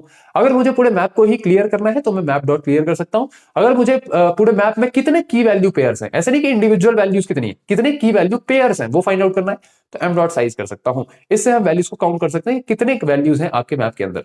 अगर मुझे चेक करना है कि मैप मेरा एम्प्टी है या नहीं, तो मुझे डॉट एम्प्टी फंक्शन को यूज करना पड़ेगा। तो this is the whole concept of map. अब इसको हम कोड करेंगे, लेकिन there are two more varieties of map. First is multi map. अब समझना बात को, होता क्या था कि नॉर्मल मैप के अंदर आपके जो कीज है वो रिपीट नहीं हो सकते। जैसे जैसे मैंने बोला कि अगर 101 एक की है तो एक और 101 की नहीं हो सकता। लेकिन मल्टी मैप के अंदर आपका जो की है वो चेंज हो, की डुप्लीकेट हो सकता है। मतलब दो की ऑफ सेम टाइप हो सकते हैं, सेम वैल्यू दो कीज की हो सकती हैं। मतलब यहां पर की डुप्लीकेशन हो सकता है। Multi map is similar to map but allows multiple values for the same key. तो यहां पर मैं एक एक वैल्यू 101 सचिन रख रहा हूं और एक वैल्यू 101 का जो वैल्यू है वो हमने अमित रख लिया। तो दिस इज पॉसिबल। ठीक है, जैसे यहां पर मैंने 101 के करस्पॉन्डिंग राहुल रखा है, 101 के करस्पॉन्डिंग अमित भी रख लिया। तो हाँ, ये दोनों हम इंसर्ट कर सकते हैं। देन कम्स 102 में हमने स्नेहा यूज कर लिया। तो यहां पर बेसिकली एक की वैल्यू पेयर बनेगा। तो 101 में राहुल आ गया, ठीक, 101 में अमित आ गया, ठीक, और 102 पे स्नेहा आ गया। इस तरीके से की वैल्यू पेयर जो है आपका वो आपका स्टोर होता है। ठीक है, और इस तरीके से मल्टी मैप बनाते हैं। तो वहां पर हम सिर्फ मैप लिखते थे, यहां मल्टी मैप पूरा लिखेंगे। अब यहां पर इसके लिए हेडर फाइल जो इंक्लूड होती है वो आपका मैप हेडर फाइल ही आप इंक्लूड करते हो। कोई अदर अलग से जो हेडर फाइल है वो आपको इंक्लूड नहीं करनी पड़ती है। और अगर आज आपको इसको ट्रैवर्स करना है, पूरे मैप के अंदर जो भी एलिमेंट्स हैं वो आपको प्रिंट करने हैं, तो आप इस तरीके से ही कर सकते हो जैसे आप ट्रेडिशनली मैप के अंदर किया करते थे। तो द मेजर डिफरेंस इज कि यहां पर की डुप्लीकेशन पॉसिबल होता है। ठीक है, चलिए अब एक और है, अभी रुकना, अभी कहीं जाना मत। ठीक है, now there is one more unordered map and unordered map is the most efficient one. मतलब कि अगर मैं बात करूं मल्टी मैप की, नॉर्मल मैप की और आपके अनऑर्डर्ड मैप की, इन तीनों में से सबके सबसे ज्यादा इफिशिएंट ऑपरेशंस किसके हैं, तो वो है भैया आपका अनऑर्डर्ड मैप। इफिशिएंट से मतलब क्या है, सबसे ज्यादा कम टाइम कौन लेता है। जैसे ये बहुत मिली सेकेंड्स वाली बात होती है, लेकिन इंसर्ट हमने कुछ एलिमेंट किया, हमने कुछ एलिमेंट डिलीट किया, तो ये जो टाइम है सबसे कम आपका अनऑर्डर्ड मैप लेता है। इस वजह से हम इसको सबसे ज्यादा इफिशिएंट बोलते हैं। अब ऑर्डर्ड मैप के अंदर क्या होता था, जो आपका नॉर्मल मैप है उसे हम ऑर्डर्ड मैप भी कहते हैं, क्योंकि वो एक स्पेसिफिक ऑर्डर में वैल्यूज को स्टोर करता है, एक स्पेसिफिक ऑर्डर में की वैल्यू पेयर्स को स्टोर करता है। लेकिन जो अनऑर्डर्ड मैप है, एज द नेम सजेस्ट, ये किसी पर्टिकुलर ऑर्डर में वैल्यूज को स्टोर नहीं करता, ये रैंडम ऑर्डर के अंदर जो है वैल्यूज को स्टोर कर लेते हैं। तो this is the major difference between an ordered map and unordered map. यही एक छोटा सा डिफरेंस है, बाकी अनऑर्डर्ड मैप आपका ज्यादा एफिशिएंट होता है। इस तरीके से हम अनऑर्डर्ड मैप को बना सकते हैं। पहले अनऑर्डर्ड मैप उसका टाइप लिखेंगे, फिर उसके अंदर क्या वैल्यूज हम रखने वाले हैं। तो की का डेटा टाइप होगा इंटीजर और वैल्यू है आपका स्ट्रिंग, और यूएम हो गया उसका, मान लीजिए हमने वेरिएबल नेम रख दिया। ठीक है, मैंने बोला um 10 is equal to hello. तो यहां पर आपका एक की वैल्यू पेयर बनेगा, 10 के करस्पॉन्डिंग जो वैल्यू है वो है आपका हेलो। तो 10 की हो गया, हेलो आपका उसका वैल्यू हो गया। फिर आता 20 वर्ड, तो वी आर 20 वर्ड। ठीक, आप इंसर्ट फंक्शन को भी यूज कर सकते हैं। तो यहां पर 30 और C++ हमने इंसर्ट फंक्शन की मदद से यहां पे इंसर्ट कर दिया। ठीक है, अब ये किसी स्पेसिफिक ऑर्डर में जो है यहाँ पे स्टोर नहीं करता, सेम जैसे लूप हम वहां चलाते थे वैसे ही लूप लगा के सभी वैल्यूज को एक्सेस कर सकते हैं। चलिए, अब ये जो कंप्लीट मैप्स की कहानी थी इसको भी हम एक अच्छे तरीके से कोड करके देख लेते हैं। चलिए, अब नेक्स्ट मैप की बात कर लेते हैं। ठीक है, नेक्स्ट मैप की बात कर लेते हैं। तो यहाँ पर आपको मैप इंक्लूड करना पड़ेगा। मैंने लिखा हैश इंक्लूड मैप। तो मैप हमने इंक्लूड कर लिया है, और साथ ही साथ मैं यहाँ पे अब एक मैप बना रहा हूँ। ठीक है, तो मैंने बोला map of int and string. तो इंटीजर एंड स्ट्रिंग का हमने एक मैप बनाया जिसका नाम होगा एम। और मैंने बोला कि एम में 101 पे आप डाल दो, 101 पे आप क्या डाल दोगे, सचिन डाल दो। ठीक है, रोल नंबर से यहाँ पे डल रहे हैं भैया। 102 पे आप यहाँ पे डाल दो, 102 पे आप डाल दो अमित। ठीक है। अब यहाँ पे एक काम करते हैं, थोड़ा ऑर्डर भी चेंज करके देखते हैं, ठीक है। तो यहाँ पर मे बी इसको मैंने बोल दिया 104, तो 104 को मैंने पहले इंसर्ट किया था, लेकिन ये एक ऑर्डर्ड तरीके से जो है जाके वहाँ पे स्टोर होगा 102। और यहाँ मैंने बोला कि भैया मे बी केतन, ठीक है, तो यहाँ पर हमने केतन डाल लिया। अब उसके बाद हम यहाँ पर इसको एक ऑटो लूप से चलाएंगे, तो फॉर ऑटो पी, और ये ऑटो पी एम पे चलेगा। देन इसके बाद मैं बोलता हूँ कि भाई सी आउट आप करा दो पी डॉट फर्स्ट, और साथ ही साथ यहाँ पे आप सी आउट करा देना पी डॉट सेकेंड। तो इस तरीके से आपको ये चलाते जाना है। रन करके देखते हैं। तो हाँ जी भैया, ये एक सॉर्टेड फैशन में ही जाकर के स्टोर होता है। अब अगर मैं बात करूं अपने मल्टी मैप्स की, तो यहाँ पर मैं इसी को मल्टी मैप बना देता हूँ, ठीक है। इसको मैंने मल्टी मैप बना दिया, बराबर। इसको जब मैंने मल्टी मैप बनाया, ओके, यहाँ पर क्या प्रॉब्लम आई, मटली नहीं भैया, मल्टी मैप बनाना है। तो यहाँ पर इसको हमने एक मल्टी मैप बना दिया। अब मल्टी मैप में खास बात क्या है, ओके, यहाँ पर एम, अब यहाँ पर मल्टी मैप के अंदर आई गेस आप इस तरीके से डायरेक्ट नहीं कर सकते, आपको यहाँ पर इंसर्ट फंक्शन को यूज करना पड़ेगा। तो मैंने यहाँ बोला कि एम डॉट इंसर्ट, ठीक है, और इंसर्ट में आपको एज अ पेयर जो है चीजें पास करनी पड़ती है। तो सबसे पहले मैंने लिखा भैया 101 और साथ ही साथ यहाँ पर 101 राहुल, ठीक है। फिर मैंने बोला कि एम डॉट, और भी आप कुछ कुछ चीजें इंसर्ट कर दो। तो लेट सपोज जैसे मैंने यहाँ पर राहुल इंसर्ट किया, तो एक दो और आप इंसर्ट कर दो। अब मल्टी मैप में क्या होता है कि आप सेम की को रिपीट कर सकते हो, तो यहाँ पर कोई भी डुप्लीकेसी, जो बेसिकली यूनिकनेस वाला बात नहीं रहती, सेम की दो वैल्यूज रह सकती हैं, ठीक है। तो यहाँ पर मैंने मान लीजिए एक और 102 जो है कर दिया, और इसका नाम मैंने रख दिया अमित, ठीक है। तो ये तीन वैल्यूज मैंने इंसर्ट कर दी है। अब यहाँ पर मुझे ये अच्छे तरीके से प्रिंट होकर के मिल रहा होगा। तो यहाँ पर जो मैंने डबल कीज को बेसिकली यूनिकनेस मैंने नहीं रखी है, तो ये चल जाएगा क्योंकि ये मल्टी मैप है। अब अगर मैं बात करूं अनऑर्डर्ड मैप की, तो अनऑर्डर्ड मैप में आप किसी भी ऑर्डर में करो, वो आपको जो है मतलब बेसिकली वो आपको एक ऑर्डर नहीं देता है, किसी भी ऑर्डर में वो स्टोर कर लेता है, ठीक है। तो अगर मैंने यहाँ पर अनऑर्डर्ड मैप बनाया, ठीक है, तो लेट सपोज मैं यहाँ पर अनऑर्डर्ड मैप के लिए, अच्छा, अनऑर्डर्ड मैप के लिए आपको यहाँ पर इंक्लूड करना पड़ेगा, मे बी यहाँ पर हम अनऑर्डर्ड मैप को इंक्लूड कर लेते हैं, ठीक है। तो यहाँ अनऑर्डर्ड मैप को हमने इंक्लूड कर लिया। अनऑर्डर्ड मैप अब मैं यूज करूंगा तो मुझे मिल जाएगा, ठीक है। और अनऑर्डर्ड मैप के अंदर हम यहाँ पर पहली स्ट्रिंग इंटीजर और दूसरा स्ट्रिंग पास करने वाले हैं, और इसका नाम हम रख देते हैं यूएम, ठीक है। अब मैंने बोला कि यूएम के अंदर वन वैल्यू में आप डाल दो हेलो, ठीक, हेलो डाल दो। यूएम के अंदर मे बी थ्री वैल्यू में आप सचिन डाल दो, ठीक, ठीक है, ओके। यहाँ पर ये यूएम की बात कर रहा हूँ मैं, ठीक है। देन यूएम की सेकंड में बेसिकली की नंबर 2 में आप बेसिकली कुछ डाल दो, लर्न यार्ड आप डाल दो, ठीक है। तो यहाँ पर हमने एक स्पेसिफिक ऑर्डर नहीं अप्लाई किया है, तो ये स्पेसिफिक ऑर्डर जो है वहां पर भी नहीं रिफ्लेक्ट होगा, ये अनऑर्डर्ड तरीके से ही यहाँ पर इसको स्टोर कर रहा होगा, ठीक है। चलिए चलिए नेक्स्ट डेटा टाइप जो है वो है आपका सेट। अब इसको आप मैथ वाले सेट से थोड़ा सा जो है फेमिलराइज कर सकते हैं। जो मैथ वाला सेट होता था उसके अंदर हम क्या करते थे भैया, कुछ वैल्यूज को स्टोर करते थे, तो वैसा ही आपका ये वाला सेट भी होता है।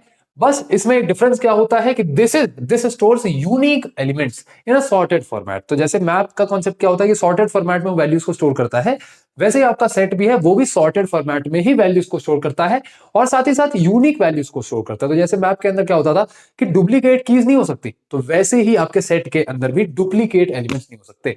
Let's make a set. भैया यहां पर हमने एक सेट बनाया और उसके अंदर ये कुछ वैल्यूज हमने स्टोर किया, यहां पर डुप्लीकेट वैल्यूज भी हमने स्टोर करने की कोशिश की है, लेकिन इंटरनली ये जाकर के डुप्लीकेट वैल्यूज को रिमूव कर देता है और सॉर्टेड वैल्यू सॉर्टेड ऑर्डर में ही इसको स्टोर करता है। तो अगर मैं सी आउट कराता हूं या बेसिकली इस पूरे सेट को अगर मैं एक्सेस करता हूं, तो ये मुझे इस तरीके से मिल रहा होगा।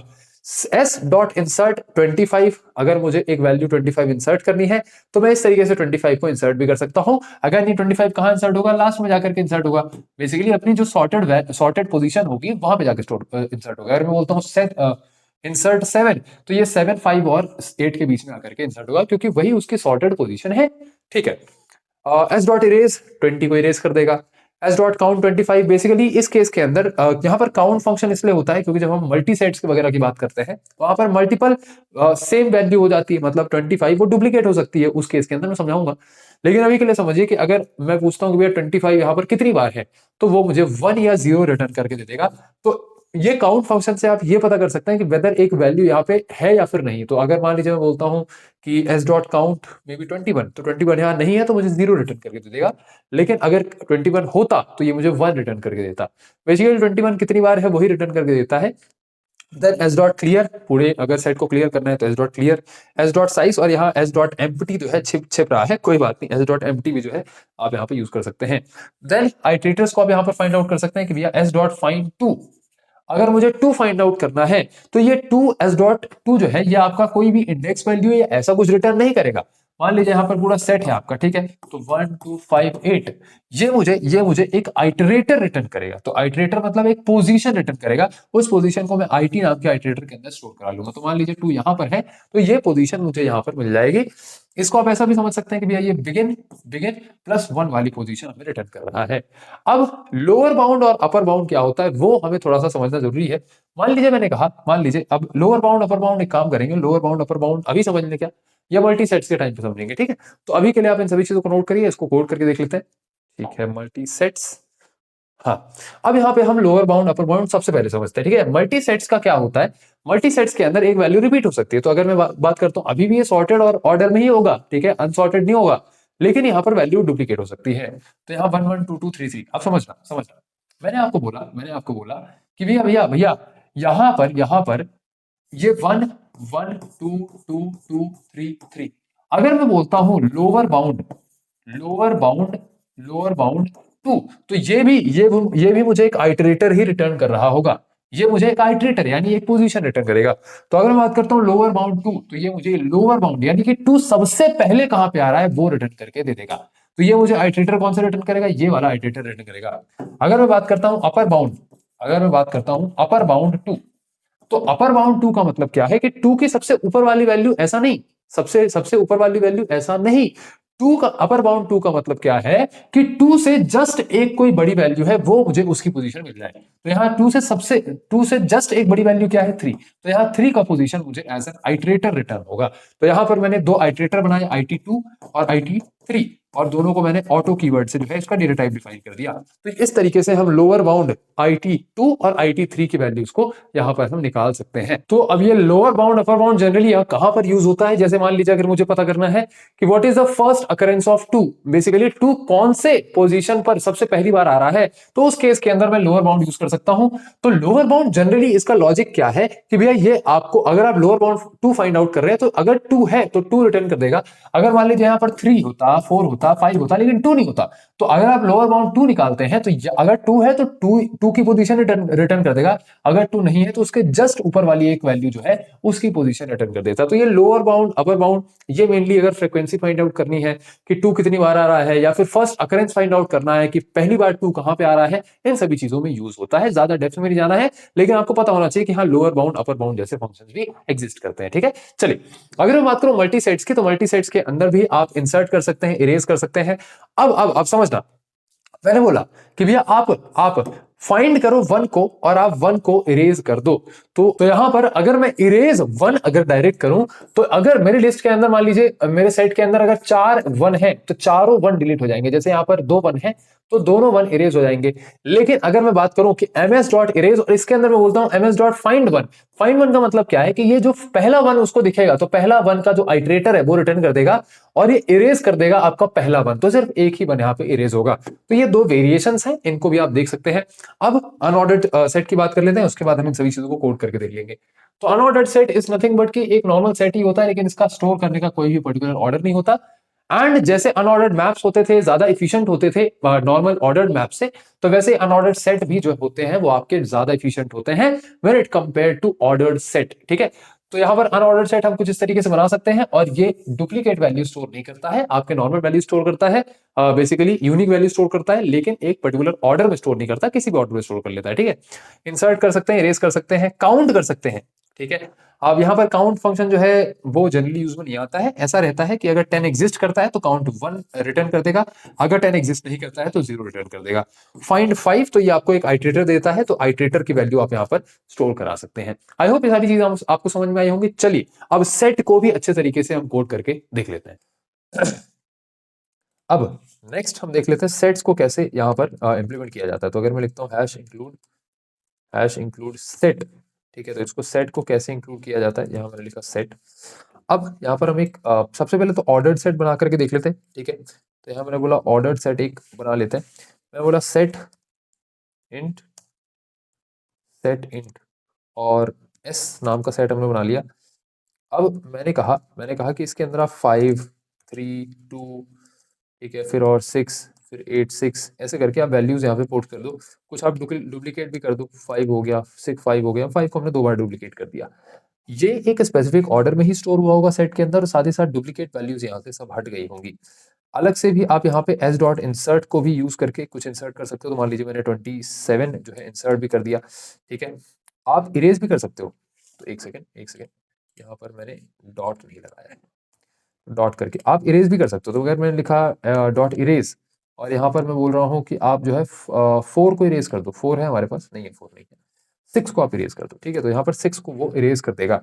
और क्या फंक्शन है, और फंक्शन भी है, ये है कि आप साइज भी निकाल सकते हो, एस डॉट साइज, ठीक है। तो इसका आप एस डॉट साइज भी निकाल सकते हो, लेकिन इसको आपको सी आउट कराना पड़ेगा। तो आप एस डॉट साइज को सी आउट भी करा दीजिए। इसको हैंडल कर देते हैं, ठीक है। तो ये आपकी एक सेट हमारी बनके तैयार हो चुकी है। अब इस सेट पे हम एक लूप भी चला लेते हैं। तो यहाँ पर ऑटो पी या ऑटो वैल्यू, और ये पूरे सेट पर चल रहा होगा, और हर बार हम यहाँ पर वैल्यू प्रिंट करवाते जाएंगे, ठीक है। तो यहाँ पर वैल्यू को हम यहाँ प्रिंट करवाते जाएंगे। रन करके देखते हैं। हाँ जी भैया, ये एक स्पेसिफिक ऑर्डर में पहले तो प्रिंट हो रहा है। दूसरी चीज, डुप्लीकेट वैल्यूज यहाँ से हट चुकी हैं। साथ ही साथ यहाँ पर हमने इरेज किया था 6 भी हमारा यहाँ से इरेज हो चुका है। तो आई होप ये ऑर्डर्ड सेट आपको समझ में आए होंगे। अब अगर मैं इसी को मल्टी सेट बनाता हूँ, अगर मैं इसको मल्टी सेट बना देता हूँ, ठीक है, तो अगर हम इसे मल्टी सेट बना देते हैं, तो इस केस के अंदर ये जो आपका डुप्लीकेट वैल्यूज है वो भी वो स्टोर कर रहा होगा। रन करके देखते हैं। तो हाँ जी भैया, ये डुप्लीकेट वैल्यूज भी यहाँ पे स्टोर कर रहा है। अगर मुझे अनऑर्डर्ड सेट बनाना है, ठीक है, ऑर्डर्ड अगर मुझे अनऑर्डर्ड सेट बनाना है, तो उस केस के अंदर थोड़ी कहानी अलग हो जाएगी। अनऑर्डर्ड सेट के अंदर आप किसी भी स्पेसिफिक ऑर्डर में जो स्टोर कर सकते हो, और वहां कोई दिक्कत आपको नहीं होने वाली है, ठीक है। तो अनऑर्डर्ड सेट जो है हम यूज करेंगे, और अनऑर्डर्ड सेट इंटीजर वैल्यू को स्टोर करने वाले हैं। इसका नाम रख देते हैं यूएस। ओके भैया, यूएस से आए हैं, ठीक है। मैंने बोल दिया यूएस डॉट इंसर्ट इस यूएस डॉट इंसर्ट, और इसके अंदर आप कुछ 10 इंसर्ट कर दीजिए, ठीक है। और यहाँ पे हम कुछ बाय डिफॉल्ट वैल्यूज भी इंसर्ट कर देते हैं। तो मान लीजिए हमने यहाँ पर 10 20 20 और यहाँ पर 15, ठीक है, 15 फिर 5 फिर 2, ऐसे करके कुछ कुछ वैल्यूज हमने इंसर्ट कर दी है, ठीक है। तो अनऑर्डर्ड सेट के अंदर हम किसी भी रैंडम ऑर्डर में वैल्यूज को इंसर्ट कर सकते हैं।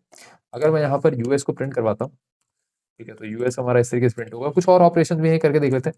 मान लीजिए अगर मैं लिख दिया यूएस डॉट इरेज, तो इरेज की मदद से हम क्या इरेज कर दें भैया, मान लीजिए मे बी 20 को नहीं 10 को इरेज कर देते हैं, ठीक है।